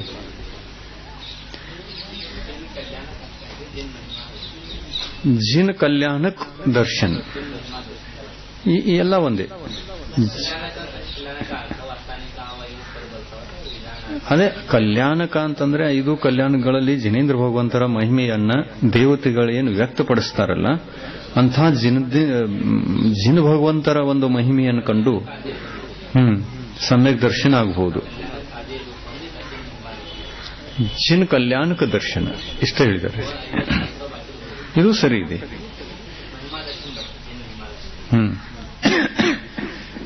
ಅದು ಶಬ್ದ ಇದೆ। ಈ ಕಲ್ಯಾಣಕ ಮತ್ತು ಮಹಿಮಾ ಎಲ್ಲ ಒಂದೇ। ಕಲ್ಯಾಣಕನೇ ಮಹಿಮಾ ಅನ್ನೋದು।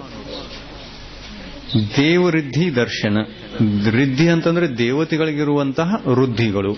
ಕೆಲವೊಬ್ಬ ದೇವತೆಗಳಿಗೆ ಹಿಂದಿನ ಭಾವದ ತಪಸ್ಸಿನ ಪ್ರಭಾವದಿಂದ ಪುಣ್ಯಕರ್ಮ ಹೆಚ್ಚಿರುವ ಕಾರಣ ಸಮ್ಯಕ್ ದೃಷ್ಟಿ ದೇವತೆಗಳಿಗೆ ಸಾಕಷ್ಟು ಒಳ್ಳೆ ಒಳ್ಳೆಯ ವೃದ್ಧಿಗಳು ದೇವ ಪರ್ಯಾಯದಲ್ಲಿ ಇರಬಹುದು। ದೇವಗತಿಯನ್ನು ಪ್ರಾಪ್ತ ಮಾಡಿಕೊಂಡಾಗ ಅಲ್ಲಿ ವಿಶಿಷ್ಟ ವೃದ್ಧಿಗಳನ್ನು ಹೊಂದಿರತಕ್ಕಂಥ ದೇವನಾಗಿರಬಹುದು। ಆಮೇಲೆ ಒಬ್ಬ ದೇವತೆಗೆ ಅವನೇನು ಹಿಂದಿನ ಭಾವದಲ್ಲಿ ತಪಸ್ಸಿನ ಪ್ರಭಾವದಿಂದ ಏನೂ ಪುಣ್ಯವನ್ನ ಮಾಡಿಲ್ಲ, ಅಂಥ ಒಬ್ಬ ದೇವನಿಗೆ ವೃದ್ಧಿಗಳು ಕಡಿಮೆಯಾಗಿರಬಹುದು। ಈ ತರದ ಒಂದು ವ್ಯತ್ಯಾಸ ಇರ್ತದೆ। ದೇವತೆಗಳಲ್ಲಿ ಫರಕ್ ಇರ್ತದೆ। ಒಬ್ಬ ಅನೇಕ ವೃದ್ಧಿಗಳನ್ನು ಹೊಂದಿರ್ತಾನೆ, ಒಬ್ಬ ಅನೇಕ ವೃದ್ಧಿಗಳನ್ನು ಹೊಂದಿ ಕೆಲವೊಂದು ವೃದ್ಧಿಗಳನ್ನು ಹೊಂದಿರ್ತಾನೆ। ಈ ತರ ವ್ಯತ್ಯಾಸ ಇರ್ತದೆ। ದೇವವೃದ್ಧಿ ದರ್ಶನ ಅಂದ್ರೆ ಬೇರೆ ದೇವನ ವೃದ್ಧಿಗಳನ್ನ ನೋಡಿ ಕಂಡು ಒಬ್ಬ ಮಿಥ್ಯಾದೃಷ್ಟಿ ದೇವ ಸಮ್ಯಕ್ ದೃಷ್ಟಿ ಆಗಬಹುದು। ಅಂದ್ರೆ ಅವನು ಅವಧಿ ಜ್ಞಾನದಿಂದ ಆ ದೇವತೆ ಏನು ಮಾಡಿರಬಹುದು, ಏನು ಮಾಡುವ ಕಾರಣದಿಂದ ಇಷ್ಟೆಲ್ಲ ವೃದ್ಧಿಗಳು, ನನ್ಕಿಂತ ಹೆಚ್ಚು ಶಕ್ತಿಗಳು, ವೈಭವ ಸಿಕ್ತಲ್ಲ, ಇದು ಯಾವ ಕಾರಣದಿಂದ ಸಿಕ್ತು ಅನ್ನೋ ವಿಚಾರ ಮಾಡುವಾಗ, ಅವಧಿ ಜ್ಞಾನ ಪೂರ್ವಕವಾಗಿ ವಿಚಾರ ಮಾಡುವಾಗ ಏನಾಗ್ತದೆ, ವೃದ್ಧಿ ಮತ್ತೊಬ್ಬ ದೇವ ನಿಮಿತ್ತ ಆಗ್ತಾನೆ, ವೃದ್ಧಿಗಳು ದೇವ ನಿಮಿತ್ತ ಆಗ್ತಾನೆ। ಆ ನಿಮಿತ್ತದಿಂದ ಸಮ್ಯಕ್ ದರ್ಶನ ಆಗಿಬಿಡ್ತದೆ। ಇದು ಧರ್ಮದ ಫಲ ಅಂತ ತಿಳ್ಕೊಂಡು ಧರ್ಮದ ಮೇಲೆ ಶ್ರದ್ಧೆ ಬಂದ್ಬಿಡ್ತದೆ। ಈ ವೃದ್ಧಿಗಳೆಲ್ಲ ಧರ್ಮ ಮಾಡುವುದರ ಫಲ ಇವೆ ಅಂತ ಹೇಳಿಬಿಟ್ಟು ಶ್ರದ್ಧಾ ಬಂದ್ಬಿಡ್ತದೆ। ತತ್ವಾರ್ಥ ಶ್ರದ್ಧಾನಂ ಸಮ್ಯಕ್ ದರ್ಶನ, ಇವೆಲ್ಲ ಧರ್ಮದ ಫಲಗಳು ಅಂತ ಗೊತ್ತಾದಾಗ ಸಮ್ಯಕ್ ದರ್ಶನ ಆಗಿಬಿಡ್ತದೆ। 12ನೇ ಸ್ವರ್ಗ ತನಕ, ಭವನತ್ರಿಕದಿಂದ 12ನೇ ಸ್ವರ್ಗ ತನಕ ಎಷ್ಟು? 4 ಧರ್ಮಶ್ರವಣ।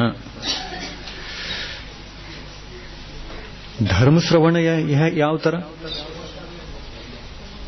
ಧರ್ಮಶ್ರವಣ ಸಮೋಷಣದೊಳಗೆ ಹೋಗಿ ಉಪದೇಶ ಕೇಳ್ತಾರೆ।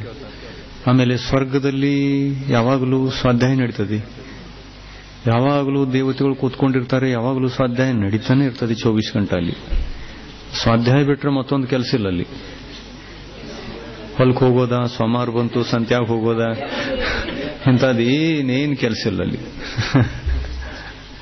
5 ಗಂಟೆ ಆಯ್ತು ಅಲ್ಲಿ ಹೋಗೋಣ, ಇಲ್ಲಿ ಏನಿಲ್ಲ। ಎಷ್ಟು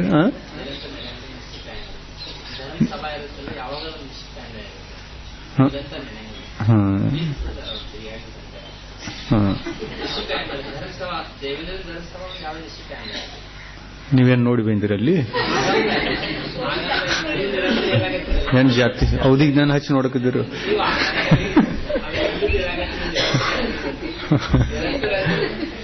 ನಿರಂತರ ನಡೀಬಹುದು। 33 ಸಾಗರ್ ತನಕ ನಿತ್ಯ ಸ್ವಾಧ್ಯಾಯ ನಡೀತದೆ ಅಂದಮೇಲೆ ಅಲ್ಲಿ ರಾತ್ರಿ ಹಗಲಿಲ್ಲ, ಸ್ವರ್ಗದಲ್ಲಿ ರಾತ್ರಿ ಹಗಲಿ ಇಲ್ಲ। ಇನ್ನು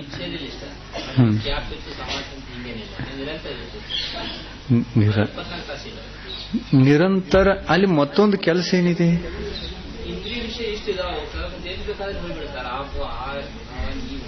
ಹೌದು, ಉತ್ತರ ಶರೀರದಿಂದ ಹೋಗ್ತಾರ ಅವರು.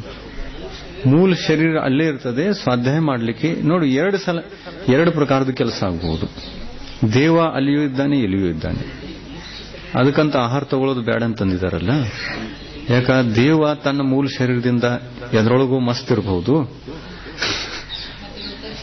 ಉತ್ತರ ಶರೀರದಿಂದ ಆಹಾರ ಕೊಡಕ್ ಬರಬಹುದು. ಅದಕ್ಕಾಗಿ ಕಾಯ ಶುದ್ಧಿ ಇಲ್ಲ.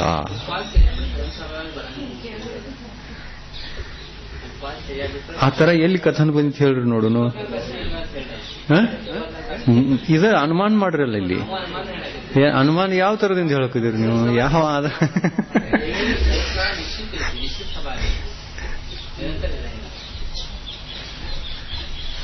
ಇರಂಗಿಲ್ಲ ಅಷ್ಟೇ ಹೇಳ್ತಿದ್ದೀರಿ, ಕಾರಣ ಹೇಳುವರಿಲ್ಲ. ಅದಕ್ಕೆ 24 ತಾಸು ಅಂತಂದ್ರೆ ನೋಡ್ರಿ, ನಾವು ಕಾರಣನೂ ಕೊಡ್ತಾ ಇದ್ದೀವಿ ಅದಕ್ಕೆ. ಯಾಕಂತಂದ್ರೆ ಆಹಾರ ತಗೊಳ್ಳಲ್ಲ ಮುನಿಗಳು. ಯಾಕೆ ತಗೊಳ್ಳುವುದಿಲ್ಲ? ಒಂದು ಉದ್ದಿಷ್ಟ ಆಗ್ತದೆ ಅಂತ, ಮತ್ತೊಂದು ಅವರ ಶರೀರ ಯಾವಾಗಲೂ ಮೂಲ ಶರೀರದಿಂದ ಏನೂ ಮಾಡ್ತಿರಬಹುದಲ್ಲಿ. ಇನ್ನು ಸ್ವಾಧ್ಯಾಯ ಮಾಡುವಂತ ಕಾರ್ಯ, ಸಮವಶರಣದೊಳಗೆ ಹೋಗುವಂತ ಕಾರ್ಯ ಮತ್ತು ಭೋಗ ವೈಭವಗಳಲ್ಲಿ ಇರುವಂತಹ ಕಾರ್ಯ ಏಕಕಾಲಕ್ಕೆ ಆಗುವುದಲ್ಲಿ ಪೃಥಕ್ ವಿಕ್ರಿಯೆ ಇದೆ ಅವರಿಗೆ. ಆದ್ದರಿಂದ ಇದೆಲ್ಲ ಕಾರ್ಯ ಆಗಲಿಕ್ಕೆ ಸಾಧ್ಯತೆ ಇದೆ. ಇದು ಹೇತು.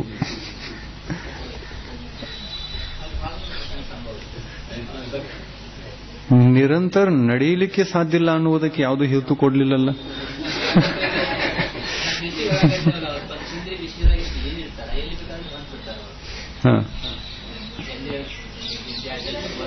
ಮೂಲ ಶರೀರದಂತ ಹೋಗಲ್ಲ. ಉತ್ತರ ಶರೀರದಿಂದ ಬೇಕಾಲಿ ಹೋಗ್ಬೋದು. ಇಲ್ಲಿ ಸ್ವಾಧ್ಯಾಯ ಮಾಡ್ತಾ ಇರಬಹುದು, ಉತ್ತರ ಶರೀರವನ್ನು ಕಳಿಸಬಹುದು.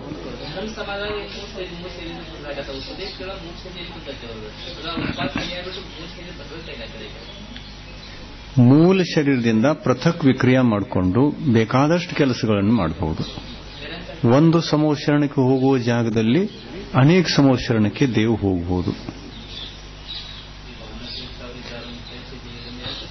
ಏಕಕಾಲಕ್ಕೆ.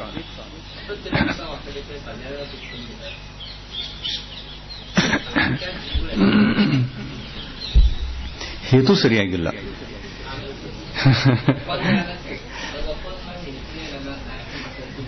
तेरहवें से 16 ಸ್ವರ್ಗ ತಕ್ಕ ದೇವರಿದ್ದಿ ನೋಡ್ರಿ. 13ನೇ ಸ್ವರ್ಗದಿಂದ 16ನೇ ಸ್ವರ್ಗದವರೆಗೆ ಇರುವಂತ ಬಾಹ್ಯ ನಿಮಿತ್ತಗಳು ಯಾವುವು? ದೇವರಿದ್ದಿ ದರ್ಶನವನ್ನು ಬಿಟ್ಟು 3, ಅದರೊಳಗೆ 1 ಬಿಡೋದು. 4 ಇದ್ದು ಅಲ್ಲ, ಅದರೊಳಗೆ 1 ಬಿಟ್ಟು ಹೋಯ್ತು. ದೇವರಿದ್ದಿ ದರ್ಶನ 13ರಿಂದ 14ರವರೆಗೆ ಯಾಕೆ ಬಿಟ್ರು? 16ನೇ ತನಕ. 13ರಿಂದ 16ರವರೆಗೆ ದೇವವೃದ್ಧಿ ದರ್ಶನವನ್ನು ಬಿಟ್ರು. ಯಾಕೆ?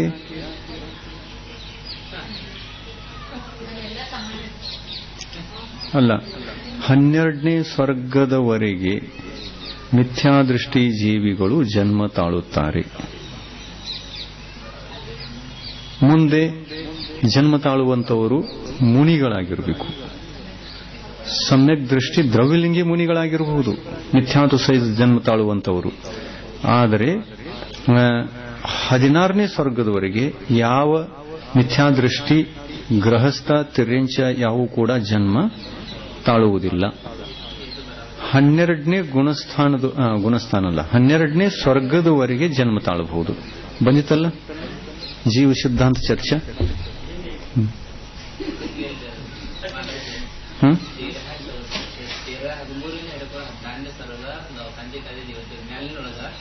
ಆಶ್ಚರ್ಯ ಅನ್ನೋದು ಆಗಲ್ಲ. ವೃತ್ತಿಗಳನ್ನು ನೋಡಿದಷ್ಟು ಕೆಳಗೆ ಆಶ್ಚರ್ಯ ಆಗ್ತದೆ, ಆಶ್ಚರ್ಯ ಆಗೋದಿಲ್ಲ. ಆಶ್ಚರ್ಯದ ಅಭಾವದಲ್ಲೂ ಸಮಯ ದರ್ಶನ ಕಾರಣ ಹೇಳಿದೆ. ಹಂಗಲ್ಲ, ಸಾಮಾನ್ಯವಾಗಿ ಸಾಮಾನ್ಯ ಜೀವಿಗಳು 1ನೇ ಸ್ವರ್ಗದಿಂದ ಭವನತ್ರಿಕದಿಂದ 12ನೇ ಸ್ವರ್ಗದ ತನಕ ಮಿಥ್ಯಾದೃಷ್ಟಿ ಇದ್ರೂ ಜನ್ಮ ತಾಳಬಹುದು. ಆಮೇಲೆ ಈ ಮಿಥ್ಯಾತ್ವವುಳ್ಳ ಜೀವಿಗಳಿಗೆ ವೃದ್ಧಿಗಳು ಕಡಿಮೆ ವೃದ್ಧಿಯುಳ್ಳ ದೇವತೆಗಳು ಹೆಚ್ಚು ವೃದ್ಧಿಯುಳ್ಳ ದೇವತೆಗಳನ್ನು ಕಂಡು, ಅಂದರೆ ಸಮ್ಯಕ್ತವು ಸಹಿತ 1ನೇ ಸ್ವರ್ಗದಿಂದ 12ನೇ ಸ್ವರ್ಗದವರೆಗೆ ಯಾವ ದೇವತೆಗಳು ಜನ್ಮ ತಾಳಿರ್ತಾರೆ ಸಮ್ಯಕ್ತು ಸಹಿತ, ಅವರಿಗೆ ವೃದ್ಧಿಗಳು ಜಾಸ್ತಿ. ಇನ್ನು ಉಳಿದವರಿಗೆ ವೃದ್ಧಿಗಳು ಕಡಿಮೆ. ಅವರ ವೃದ್ಧಿಗಳನ್ನು ನೋಡಿ ಇವರಿಗೆ ಸಮ್ಯಕ್ ದರ್ಶನ ಆಗಬಹುದು, ಯಾಕಂದ್ರೆ ಅವು ಹೆಚ್ಚಿವೆ, ಇವರಿಗೆ ಕಡಿಮೆ ಇವೆ. ಇನ್ನು 13ರಿಂದ 16ನೇ ಸ್ವರ್ಗದವರೆಗೆ ಇರುವಂತಹ ದೇವತೆಗಳು ಸಮ್ಯಕ್ ದೃಷ್ಟಿ ಇರ್ತಾರೆ, ಸಮ್ಯಕ್ತ್ವದಿಂದ ಜನ್ಮ ತಾಳಿತಾರೆ ಎಲ್ಲರೂ. ಅವರಷ್ಟೇ, ಅವ್ರನ್ನ ಒಂದು ಬಿಟ್ಟು ಅಂತಂದ್ರೆ ಉಳಿದವರೆಲ್ಲ ಸಮ್ಯಕ್ತ್ವ ಪೂರ್ವಕವಾಗಿ ಜನ್ಮ ತಾಳಿರ್ತಾರಲ್ಲಿ. ಆಮೇಲೆ ವೃದ್ಧಿಯಲ್ಲಿ ಸಮಾನತೆ ಇರಬೇಕಲ್ಲ, ಇದು ಮುಖ್ಯ ಕಾರಣ.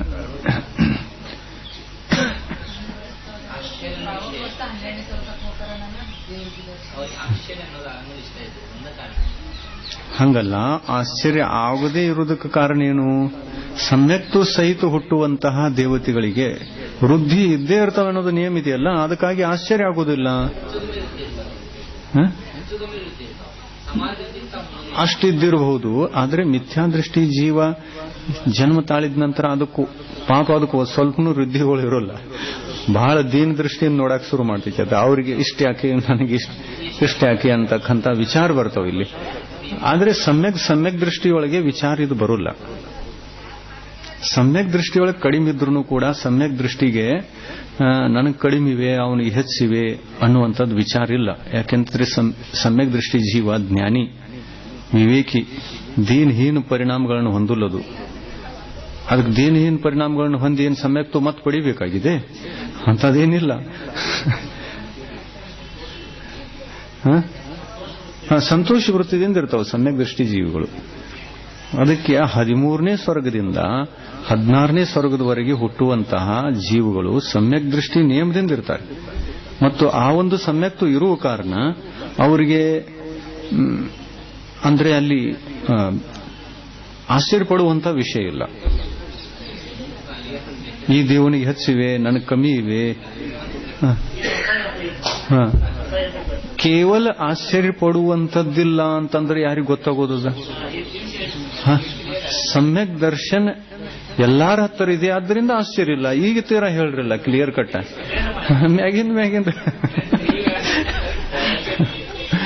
ಮ್ಯಾಲಿಂದ ಯಾಕೆ ಹೇಳೋದು ಅದನ್ನ?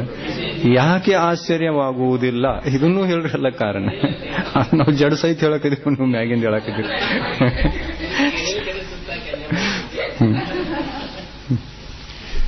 ಅಲ್ಲ, ಆಶ್ಚರ್ಯ ಆಗುವುದಿಲ್ಲ ಅನ್ನತಕ್ಕಂಥದ್ದು ಎಲ್ಲ ನೀವು ಓದಿರಬಹುದು, ಆದ್ರೆ ಅಷ್ಟೇ ಹಿಡ್ಕೊಂಡು ಹೋಯ್ದಿರಿ ನೀವು. ಯಾಕೆ ಆಶ್ಚರ್ಯ ಆಗುವುದಿಲ್ಲ ಇದನ್ನು ಚಿಂತನೆ ಮಾಡಿಲ್ಲ.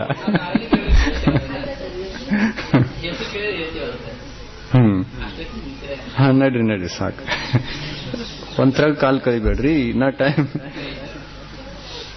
13ರಿಂದ 16ನೇ ಸ್ವರ್ಗದವರೆಗಿನ ದೇವತೆಗಳಿಗೆ ಏನ್ ಬಿಡಬೇಕು? ದೇವರಿದ್ದಿ ದರ್ಶನವನ್ನು ಬಿಟ್ಟು 3 ಇವೆ. ಅಂದ್ರೆ ಯಾವ್ಯಾವು? ಜಾತಿ ಸ್ಮರಣ, ಧರ್ಮಶ್ರವಣ ಮತ್ತು ಜಿನ ಕಲ್ಯಾಣಕ ದರ್ಶನ. ನೋಡ್ರಿ, ಜಿನ ಕಲ್ಯಾಣಕ ದರ್ಶನ ಅಂತಂದ್ರೆ ಭಗವಂತರ ಪಂಚ ಕಲ್ಯಾಣಕಗಳಲ್ಲಿ ಭಾಗವಹಿಸುವಂತ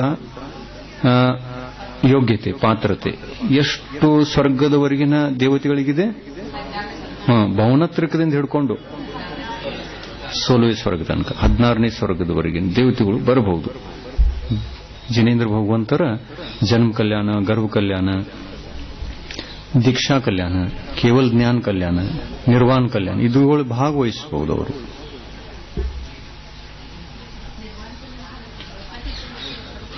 ನಿರ್ವಾಣ ಪೂಜಾ ಲೌಕಾಂತಿಕ ದೇವತೆಗಳು ಬರ್ತಾರೋ, ನಂತರ ಎಲ್ಲರೂ ಬರ್ತಾರೋ. ಮುಖ್ಯವಾಗಿ ಆ ವೈರಾಗ್ಯದ ಅನುಮೋದನೆಯನ್ನ ಮಾಡಲಿಕ್ಕೆ ಲೌಕಾಂತಿಕ ದೇವತೆಗಳು ಬರ್ತಾರೆ. ಪಾಲ್ಕಿಯನ್ನ ಎತ್ತುವಂತಹ ಭಾಗ್ಯ ಅವರಿಗೂ ಇದೆಯಲ್ಲ. ಮೊದಲು ಮನುಷ್ಯರು ಎತ್ತಾರೆ, ಆಮೇಲೆ ಲೌಕಾಂತಿಕ ದೇವತೆಗಳು ಕೂಡ ತಗೊಂಡು ಹೋಗ್ತಾರೆ. ಇನ್ನು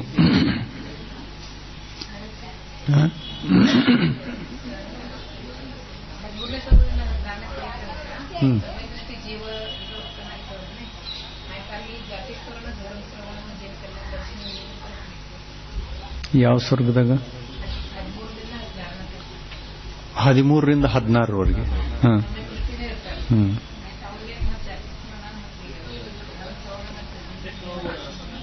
ಅಲ್ಲ, ಸಮ್ಯಕ್ ದರ್ಶನ ಬಿಟ್ಟು ಹೋಗಿ ಮತ್ತೆ ಉತ್ಪನ್ನ ಆಗ್ಬೋದಲ್ಲ?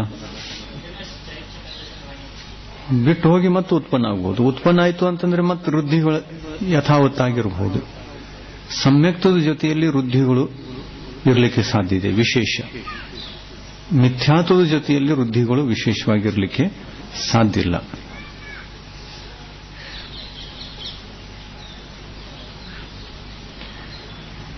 ಇನ್ನು छोड़कर 3 आगे 9 ग्रहवेक तक ಮುಂದೆ ಇನ್ನು आगे 9 ग्रहवेक तक जाति स्मरण, धर्म श्रवण ये 2 बहिರಂಗ निमित्त हैं. ಎರಡೈದವಲ್ಲಿ ಮತ್ತೆ ಯಾವುದಿಲ್ಲ? ಜಿನ್ ಮಹಿಮಾ ದರ್ಶನ ಇಲ್ಲ. ಯಾಕೆ ಅನಿಸಲಾಯಿತು?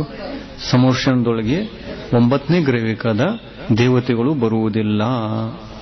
ಎಲ್ಲಿ ಬರೆದಿದ್ದಾರೆ ಅಂತಂದು ಕೇಳಿದ್ರೆ ಇಲ್ಲಿ ಬರೆದಿದ್ದಾರೆ ನೋಡ್ರಿ. ಯಾಕೆ ಬರುವುದಿಲ್ಲ ಅಂತ ಕೇಳಿದ್ರೆ ಅವರ ವಿಕ್ರಿಯಾ ಶಕ್ತಿ ಕೇವಲ ತಮ್ಮ ವಿಮಾನವನ್ನು ಬಿಟ್ಟು ಕೆಳಗಡೆಗೆ ಇಲ್ಲ.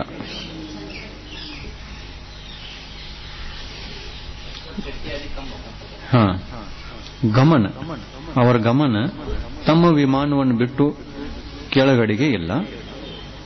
ಮೇಲೆ ತಮ್ಮ ಧ್ವಜದಂಡದವರೆಗೆ, झंडा ಹಚ್ಚಿರ್ತಾರಲ್ಲ ಅಲ್ಲಿ ತನಕ ಹೋಗಬಹುದು.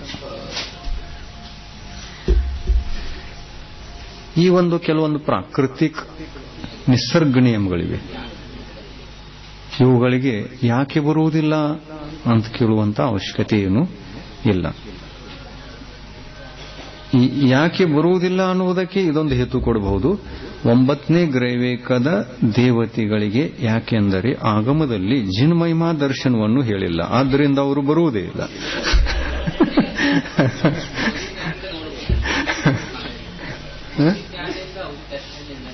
ನೋಡಬಹುದು.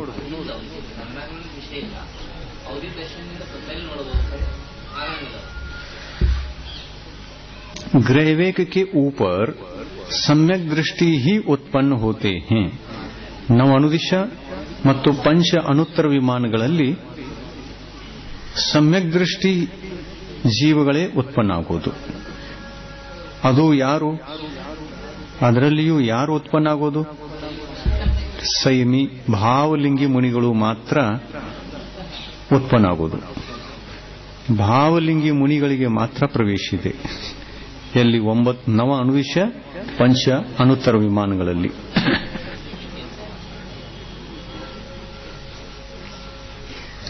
ग्रहवेक के ऊपर सम्यक दृष्टि ही उत्पन्न होते हैं, इसलिए जहां बहिरंग निमित्त की आवश्यकता नहीं है, केवल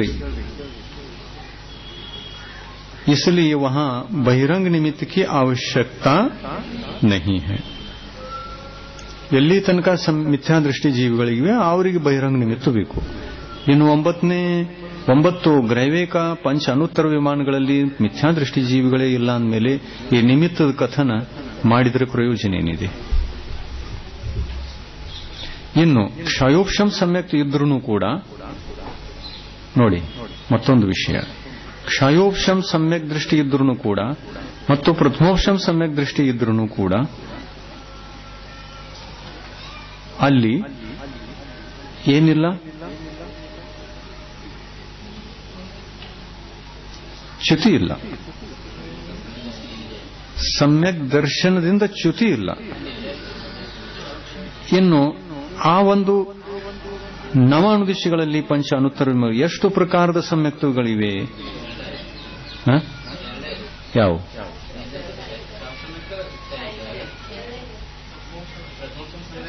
ದ್ವಿತೀಯೋಪಶಮ ಸಮ್ಯಕ್ತ ಇದೆ. ಅಪರ್ಯಾಪ್ತಕ ಅವಸ್ಥೆಯಲ್ಲಿ ದ್ವಿತೀಯೋಪಶಮ ಸಮ್ಯಕ್ತ ಇದೆ. ಅದನ್ನು ತಗೋಬೇಕು. ಅಪರ್ಯಾಪ್ತಕ ಅವಸ್ಥೆಯಲ್ಲಿ ದ್ವಿತೀಯೋಪಶಮ ಸಮ್ಯಕ್ತ್ವ, ಪರ್ಯಾಪ್ತ ಅವಸ್ಥೆಗೆ ಬಂದಾಗ ಕ್ಷಯೋಪಶಮ.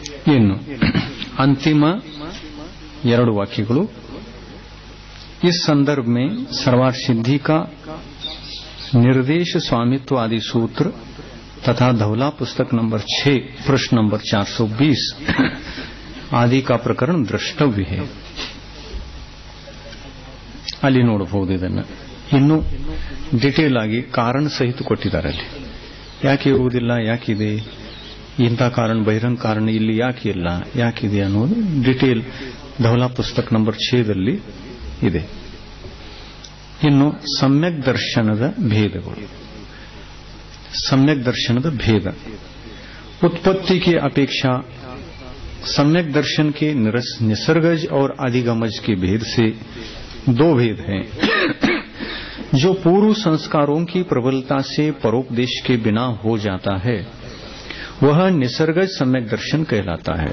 पूर्व संस्कारविಲ್ಲದೆ पूर्व संस्काರದ ಪ್ರಬಲತೆಯಿಂದ ಪರೋಪದೇಶವಿಲ್ಲದೆ ಅಂದ್ರೆ ಪೂರ್ವ ಸಂಸ್ಕಾರ ಇದ್ದೇ ಇರ್ತದೆ, ಪರೋಪದೇಶ ವರ್ತಮಾನದಲ್ಲಿ ಇಲ್ಲದಿದ್ರೂ ಕೂಡ ನಿಸರ್ಗಜ ಸಮ್ಯಕ್ ದರ್ಶನ ಆಗಬಹುದು. और जो पर के उपदेश पूर्वक होता है वह अधिगमज सम्यक दर्शन कहलाता है.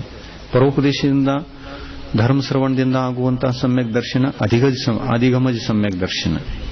ಮತ್ತು ಪರೋಪದೇಶ ಇಲ್ಲದೆ ಹಿಂದಿನ ಸಂಸ್ಕಾರಗಳ ಪ್ರಬಲ ಸಂಸ್ಕಾರದ ಕಾರಣದಿಂದ ನಿಸರ್ಗಜ ಸಮ್ಯಕ್ ದರ್ಶನ ಆಗಬಹುದು. ನಿಸರ್ಗಜ ಅಂದ್ರೆ ಸ್ವಭಾವದಿಂದ, ಅಧಿಗಮಜ ಅಂದ್ರೆ ಪರೋಪದೇಶದಿಂದ ಉತ್ಪನ್ನ ಆಗುವ ಸಮ್ಯಕ್ ದರ್ಶನ. ಪರನಿಮಿತ್ತದಿಂದ ಅದು ಕೂಡ ಅಧಿಗಮಜ. ಇನ್ನು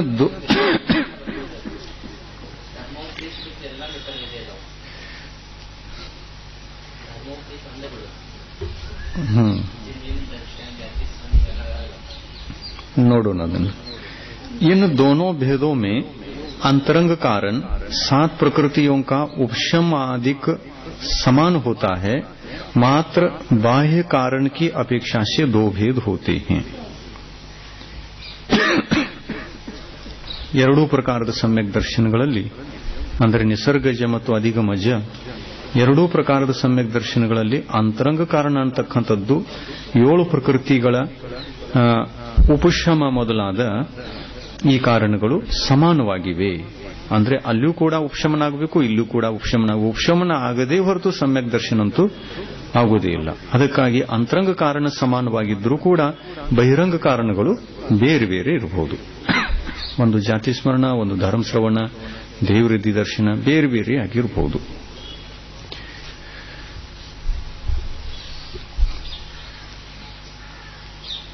मात्र बाह्य कारण की अपेक्षा 2 भेद होते हैं.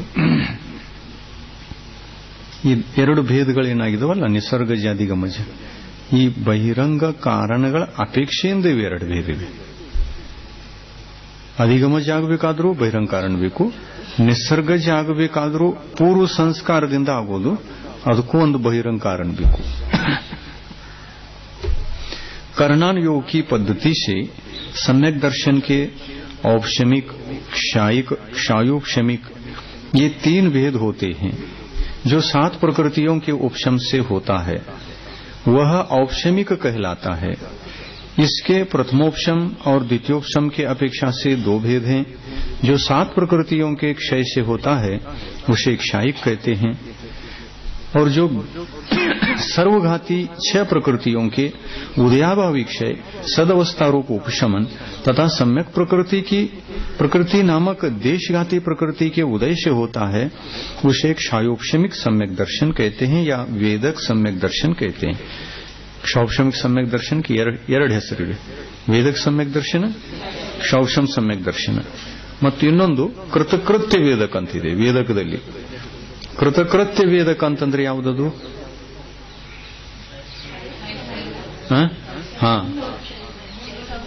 ಎಲ್ಲಾ ಪ್ರಕೃತಿಗಳನ್ನು ಕ್ಷಯ ಮಾಡಿ, ಸತ್ವದಲ್ಲಿರ್ತಕ್ಕಂಥ ಸಮಸ್ತ ಪ್ರಕೃತಿಗಳನ್ನು ಕ್ಷಯ ಮಾಡಿ, 6 ಸಮಸ್ತ ಪ್ರಕೃತಿಗಳನ್ನು ಕ್ಷಯ ಮಾಡಿ ಒಂದು ಪ್ರಕೃತಿಯನ್ನ ಕ್ಷಯ ಮಾಡುವುದರಲ್ಲಿ ತೊಡಗಿದಾನೆ ಜೀವ. ಯಾವ ಕ್ಷಯೋಪಶಮ ಸಮ್ಯಕ್ ದೃಷ್ಟಿ, ಆ ಕ್ಷಯೋಪಶಮ ಸಮ್ಯಕ್ ದೃಷ್ಟಿ ಹೆಸರು ಕೃತಕೃತ್ಯ ವೇದಕ.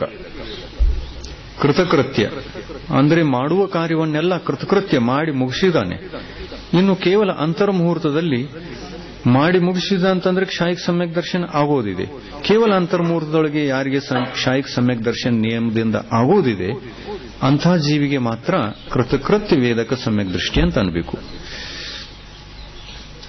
कृतकृत्य वेदक सम्यक दर्शन भी इसी क्षायोपशमिक सम्यक दर्शन का अवांतर भेद है. दर्शन मोहिनी की क्षपना करने वाले जिस क्षायोपशमिक सम्यक दृष्टि के मात्र सम्यक प्रकृति का उदय शेष रहता है, शेष की क्षपना हो चुकी है, ऐसे कृतकृत्य वेदक सम्यक उसे कृतकृत्य वेदक सम्यक दृष्टि कहते हैं. शरीर चरणान योग की पद्धति से सम्यक दर्शन के निश्चय और व्यवहार के अपेक्षा से दो भेद होते हैं. ಚರಣಾನು ಯೋಗದ ಅಪೇಕ್ಷೆಯಿಂದ ಆ ಒಂದು ಪದ್ಧತಿಯಿಂದ ಸಮ್ಯಕ್ತ್ವದ ಭೇದವನ್ನು ಹೇಳಬೇಕು ಅಂತಂದ್ರೆ ಎರಡು ಪ್ರಕಾರ, ನಿಶ್ಚಯ ಸಮ್ಯಕ್ ದರ್ಶನ ಮತ್ತು ವ್ಯವಹಾರ ಸಮ್ಯಕ್ ದರ್ಶನ. यहाँ परमार्थ देव शास्त्र गुरु की विपरीताभिनिवेश से रहित श्रद्धा करने को निश्चय सम्यक दर्शन कहा है.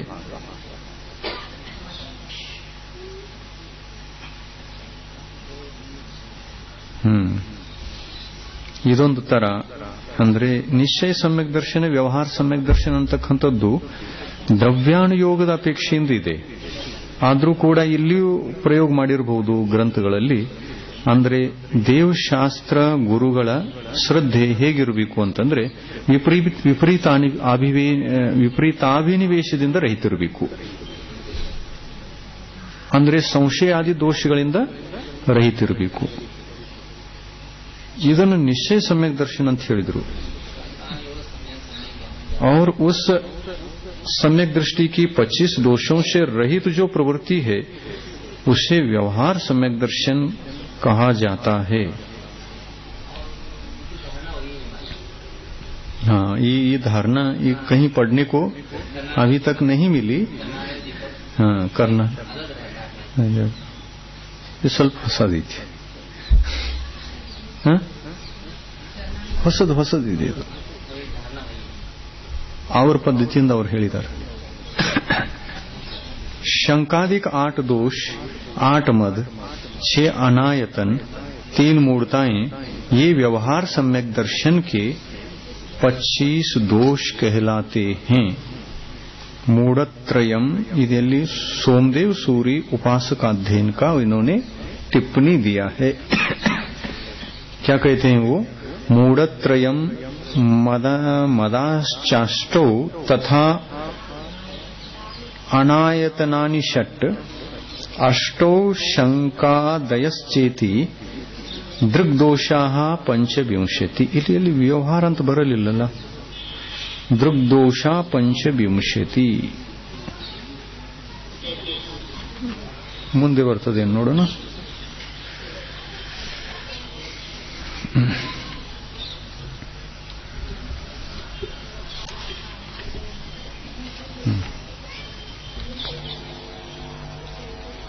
द्रव्यानुयोग की पद्धति से भी सम्यक दर्शन के निश्चय और व्यवहार की अपेक्षा से दो भेद हैं. ये तो ठीक है. यहाँ जीवादि 7 तत्वों के विकल्प से रहित शुद्ध आत्मा के श्रद्धान को निश्चय सम्यक दर्शन कहते हैं.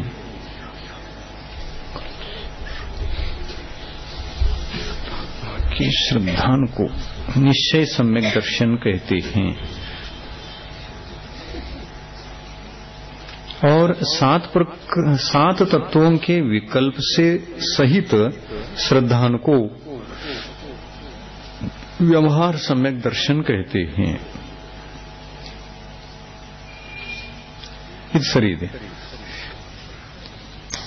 ಅಷ್ಟಪಾಹುಡ ದರ್ಶನ ಪಾಹುಡದಲ್ಲಿ ಬಂದಿದೆ. ಜೀವಾದಿ ಸದ್ದಹನಂ ಸಮ್ಮತ್ತಂ ಜಿನವರೇ ಹಿ ಪನ್ನತ್ತಂ ವ್ಯವಹಾರಾನಿಚ್ಛೇದೋ ಅಪ್ಪಾಣಂ ಹವೈ ಸಮ್ಮತ್ತಂ.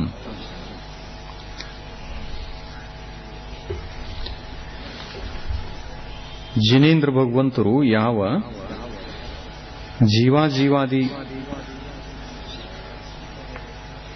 ತತ್ವಗಳನ್ನು ಹೇಳಿದ್ದಾರೆ.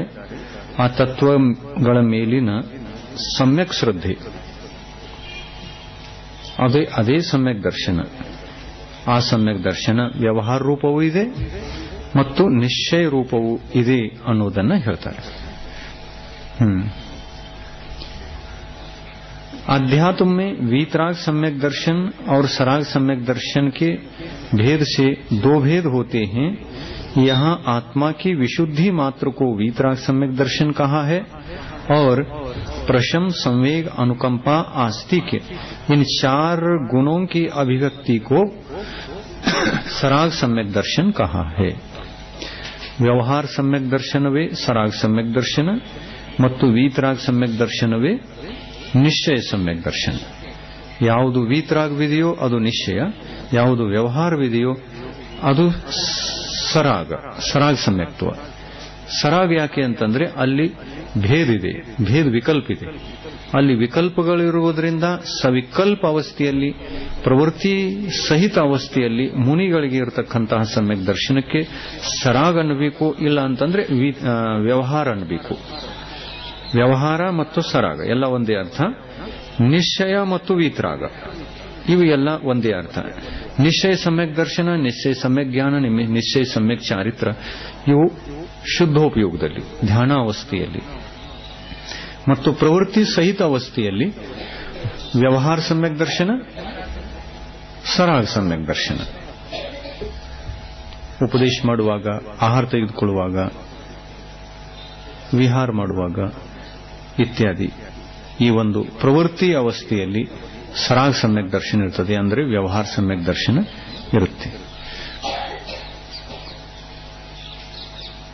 मुझे जिन आज्ञा ಇಲ್ಲಿ ಹೋಯ್ತಲ್ಲ, आत्मानुशासन में ज्ञान प्रधान निमित्तादिक की अपेक्षा आज्ञा सम्यक्तु, मार्ग सम्यक्तु, उपदेश सम्यक्तु, सूत्र सम्यक्तु, बीज सम्यक्तु, संक्षेप सम्यक्तु, विस्तार सम्यक्तु, अर्थ सम्यक्तु, अवगाढ़ सम्यक्तु, परमावगाढ़ सम्यक्तु, ये 10 भेद कहे हैं. ಸಮ್ಯಕ್ತ್ವ 10 ಪ್ರಕಾರದ್ದು ಇದೆ. ಇದು ಯಾವ ಅಪೇಕ್ಷೆಯಿಂದ?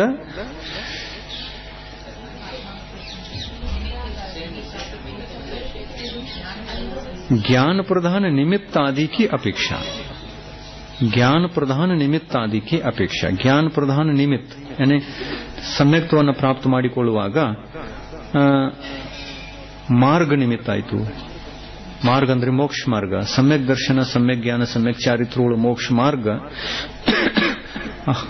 ಆ ಮಾರ್ಗದ ಜ್ಞಾನ ಆಗುವುದರಿಂದ ಅಥವಾ ಆ ಮಾರ್ಗದ ಮೇಲೆ ನಡೀತಕ್ಕಂತಹ ಮಾರ್ಗಿಗಳ ವೈಶಿಷ್ಟ್ಯ ಕಂಡು ಬರುವುದರಿಂದ ಶ್ರದ್ಧಾನ ಬಂದ್ಬಿಡ್ತದೆ. ಇದು ಜ್ಞಾನ ಪ್ರಧಾನ ಸಮ್ಯಕ್ ದರ್ಶನ. ಮುನಿಗಳ ನಿರ್ದೋಷ ಚರ್ಯೆಯನ್ನು ನೋಡಿಕೊಂಡು ಸಮ್ಯಕ್ ದರ್ಶನ ಆಗಬಹುದು. ತಪಸ್ಸನ್ನು ನೋಡಿ ಸಮ್ಯಕ್ ದರ್ಶನ ಆಗಬಹುದು.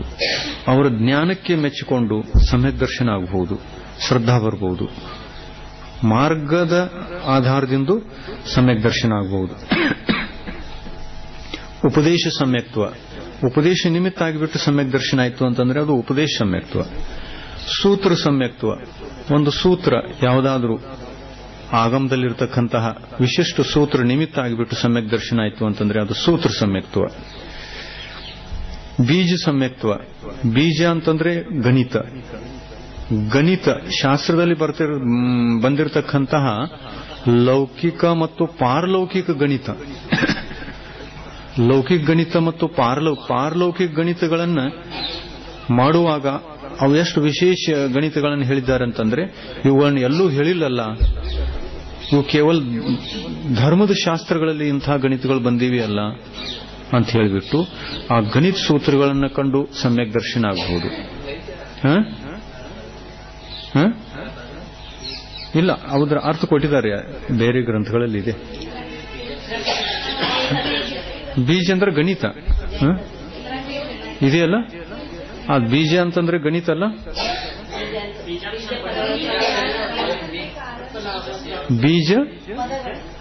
ಬೀಜ ಪದ ಗಣಿತನೂ ಆಗಬಹುದು. ಮಂತ್ರ ಬೀಜ ಅದು ಬೇರೆ. ಅಲ್ಲಿ ಗಣಿತದ್ದು ಯಾವ್ದ್ರೊಳಗೆ ಬರ್ತದೆ ನೋಡಿ, ಯಾವುದು?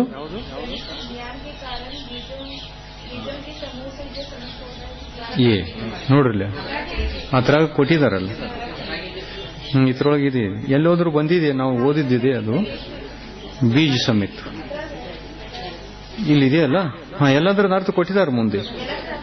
ಇವು 10 ಪ್ರಕಾರದ सम्यक्तಗಳು ಕೆಳಗೆ ಓದೋಣ. मुझे जिन आज्ञा प्रमाण है, इस प्रकार जिन आज्ञा की प्रधानता से जो सूक्ष्म अवांतरित एवं दूरवर्ती पदार्थों का श्रद्धान होता है, उसे आज्ञा सम्यक तो कहते हैं. जिन भगवंतर जिनोदितम तत्वम हेतुभिर नैव हन्यते आज्ञा सिद्धम तो तद्ग्राह्यम नान्यथा ವಾದಿನೋ ಜಿನಾಹ. ಸೂತ್ರ ಇದೆ, ಅದಕ್ಕೆ ಶ್ಲೋಕ ಇದೆ. ಅಂದ್ರೆ ಅದರೊಳಗೆ ಏನ್ ಹೇಳಿದರು? ಆಜ್ಞಾ ಪ್ರಮಾಣ ಹೇ ಅಂದ್ರೆ ಜಿನೇಂದ್ರ ಭಗವಂತರು ಏನ್ ಹೇಳಿದಾರಲ್ಲ ಅದೇ ಪ್ರಮಾಣ. ಅದು ವಿಷಯ ಅಂದ್ರೆ ಹೇಳಿರ್ತಕ್ಕಂಥ ವಿಷಯಗಳು ಸೂಕ್ಷ್ಮವಾಗಿರಲಿ ಅಥವಾ ಸ್ಥೂಲವೇ ಆಗಿರಲಿ, ದೂರವೇ ಆಗಿರಲಿ, ಅಂದ್ರೆ ಪ್ರತ್ಯಕ್ಷವೇ ಆಗಿರಲಿ ಅಥವಾ ಪರೋಕ್ಷವೇ ಆಗಿರಲಿ, ಹೇಳಿದ್ದೆಲ್ಲ ಪ್ರಮಾಣ. ಇದು ಆಜ್ಞಾ ಸಮ್ಯಕ್ತ್ವ. ಆಜ್ಞಾ ಸಮ್ಯಕ್ತ್ವ ಇದ್ದಾಗ ಆಜ್ಞಾ ವಿಚಯ ಧರ್ಮ ಧ್ಯಾನ ಸರ್ವತ್ರ ಇರ್ತದೆ. ಆದರೂ ಅದರ ಜೊತೆಯಲ್ಲಿ ಉಕ್ಷಮಾಧಿಕಾರಿ ಆಗಿರಬೇಕು, 4ನೇ ಗುಣಸ್ಥಾನಕ್ಕೆ ಬಂದಿರಬೇಕು, ಆವಾಗ ಆಜ್ಞಾ ಸಮ್ಯಕ್ತ್ವ. ನಿರ್ಘಂತ ಮಾರ್ಗದ ಅವಲೋಕನೆಯಿಂದ, निर्घंत मार्ग के अवलोकन से जो सम्यक दर्शन होता है उसे मार्ग सम्यक तो कहते हैं. आगमज्ञ पुरुषों के उपदेश से उत्पन्न सम्यक दर्शन उपदेश सम्यक दर्शन कहलाता है. मुनि के आचार का प्रतिपादन करने वाले आचार सूत्र को सुनकर जो सम्यक दर्शन होता है, वो जो श्रद्धान होता है, उसे सूत्र सम्यक तो कहते हैं. गणित ज्ञान के कारण बीज सम्यक तो नोड़ रही, गणित ज्ञान के कारण बीजों के समूह से जो सम्यक तो होता है उसे बीज सम्यक तो कहते हैं. ये आया.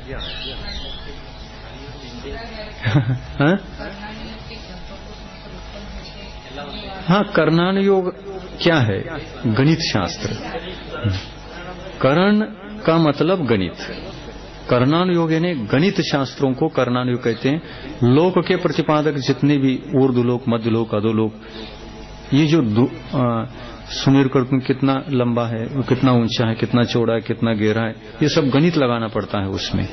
ये गणित शास्त्र कहलाता है. लोक विभाग शास्त्र कर्णानुयोग, और कर्णानुयोग का शास्त्र गणित शास्त्र. ತುಲೋಪನ್ನತಿ ಗ್ರಂಥದೊಳಗ ಗಣಿತ ಬಹಳ ಕಠಿಣ ಗಣಿತಗಳಿದಾವೆ ಅದರೊಳಗೆ. ಅವು ಬೀಜ. ಗಣಿತ ಅಂತಂದ್ರೆ ಸೂತ್ರಗಳು.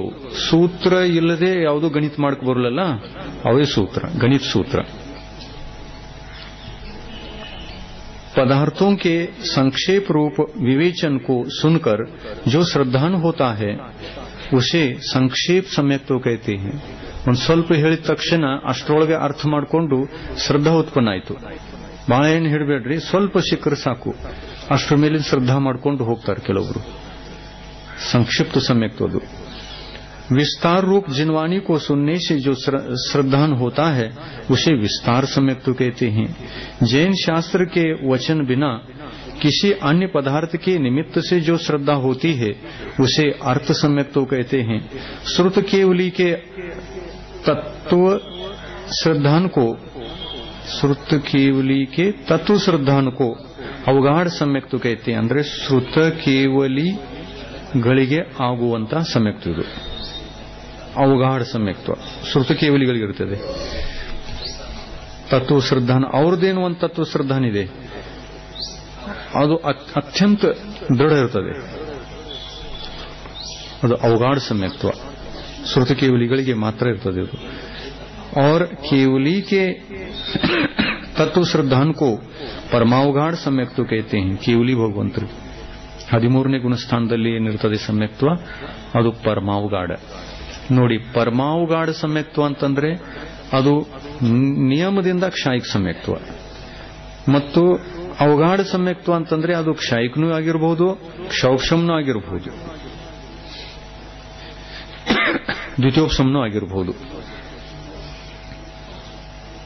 ಅವಗಾಢ ಸಮ್ಯಕ್ತ್ವ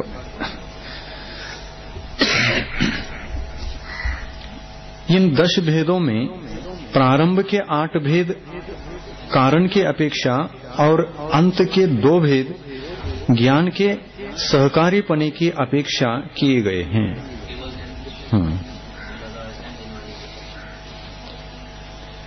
प्रारंभ के 8 भेद और अंत के 2 भेद जो हैं वो ज्ञान की प्रधानता की अपेक्षा, ಒಂದು ಶ್ರುತ ಕೇವಲಿಗಳದ್ದು, ಒಂದು ಕೇವಲ ಜ್ಞಾನಿಗಳದ್ದು, ಇವು 2 ಜ್ಞಾನ ಪ್ರಧಾನತೆಯಿಂದ ಹೇಳಿರ್ತಕ್ಕಂಥ ಸಮ್ಯಕ್ತ್ವದ ಭೇದಗಳು.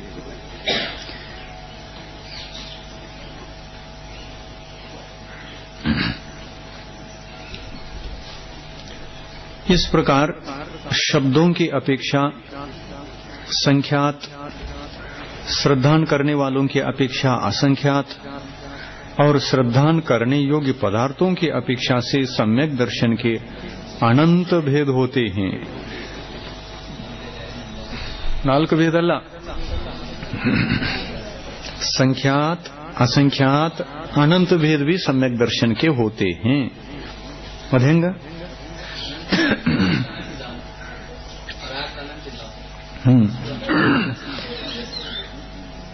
ಪದಾರ್ಥಗಳು ಅನಂತ ಇರುವುದರಿಂದ ಯಾವ ಜೀವಕ್ಕೆ ಯಾವ ಪದಾರ್ಥದ ಶ್ರದ್ಧಾನದಿಂದ ಸಮ್ಯಕ್ತವಾಗಬಹುದು ಗ್ಯಾರಂಟಿ ಇಲ್ಲ. ಆದ್ದರಿಂದ ಎಲ್ಲಾ ಪದಾರ್ಥಗಳು ಸಮ್ಯಕ್ತ್ವಕ್ಕೆ ಕಾರಣ. ಪದಾರ್ಥಗಳು ಅನಂತ, ಆ ಅಪೇಕ್ಷೆಯಿಂದ ಸಮ್ಯಕ್ ದರ್ಶನಗಳು ಕೂಡ ಕಾರಣದ ಅಪೇಕ್ಷೆಯಿಂದ ಅನಂತ, ಕಾರಣದ ಅಪೇಕ್ಷೆಯಿಂದ ಸಂಖ್ಯಾತ, ಕಾರಣದ ಅಪೇಕ್ಷೆಯಿಂದ ಅಸಂಖ್ಯಾತ. ಶಬ್ದೋं की अपेक्षा से संख्यात, ಯಾಕಂದ್ರೆ ಶಬ್ದಗಳು ಸಂಖ್ಯಾತ ಇವೆ. ಶ್ರದ್ಧಾನ್ करने वालों की अपेक्षा से असंख्यात, ಶ್ರದ್ಧಾನ್ ಮಾಡೋರೇನಿದ್ದಾರಲ್ಲ ಅವರು ಅಸಂಖ್ಯಾತ ಇದ್ದಾರೆ. ಅಂದ್ರೆ ಸಮ್ಯಕ್ ದೃಷ್ಟಿಗಳ ಜೀವ ಸಂಖ್ಯೆ ಅಸಂಖ್ಯಾತ, ಅಸಂಖ್ಯಾತಕ್ಕಿಂತ ಜಾಸ್ತಿ ಇಲ್ಲ. ಇನ್ನು ಸಿದ್ಧರ ಅಪೇಕ್ಷೆಯಿಂದ ಕ್ಷಾಯಿಕ ಸಮ್ಯಕ್ತ ಏನಿದೆ ಅವರು ಅನಂತ ಇದ್ದಾರೆ. ಆದರೆ ಶ್ರದ್ಧಾನ್ ಮಾಡುವಂತವರು ಸಂಸಾರದಲ್ಲಿರ್ತಾರಲ್ಲ, ಎಲ್ಲರನ್ನೂ ಸೇರಿಸಿ ಒಟ್ಟಿಗೆ ಮಾಡಿದ್ರೂ ಅಸಂಖ್ಯಾತ ಸಮ್ಯಕ್ ದೃಷ್ಟಿಗಳಿದ್ದಾರೆ. ಮುನಿಗಳನ್ನು ಕೂಡಿಸಬೇಕು, ಅವಿರತ ಸಮ್ಯಕ್ ದೃಷ್ಟಿ, ದೇಶವೃತ್ತಿ, ಸಂಯಮಿ ಎಲ್ಲರನ್ನು ಸೇರಿಸಿಕೊಂಡರೂ ಕೂಡ ಇವ್ರ ಸಂಖ್ಯೆ ಅಸಂಖ್ಯಾತಕ್ಕಿಂತ ಹೆಚ್ಚಿಲ್ಲ.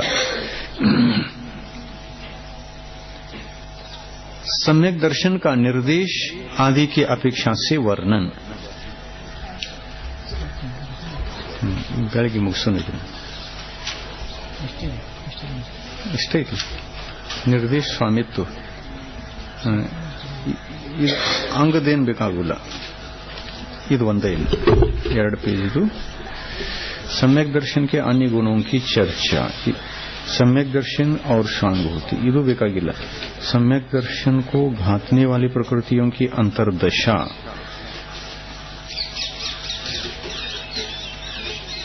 ಅಂತರ್ದಶಾ ಇದು ಸ್ವಲ್ಪ ಒಂದು ನಾಳೆ ನೋಡೋಣ. ಇನ್ನೊಂದು 3 ಪೇಜ್ ಇದೆ.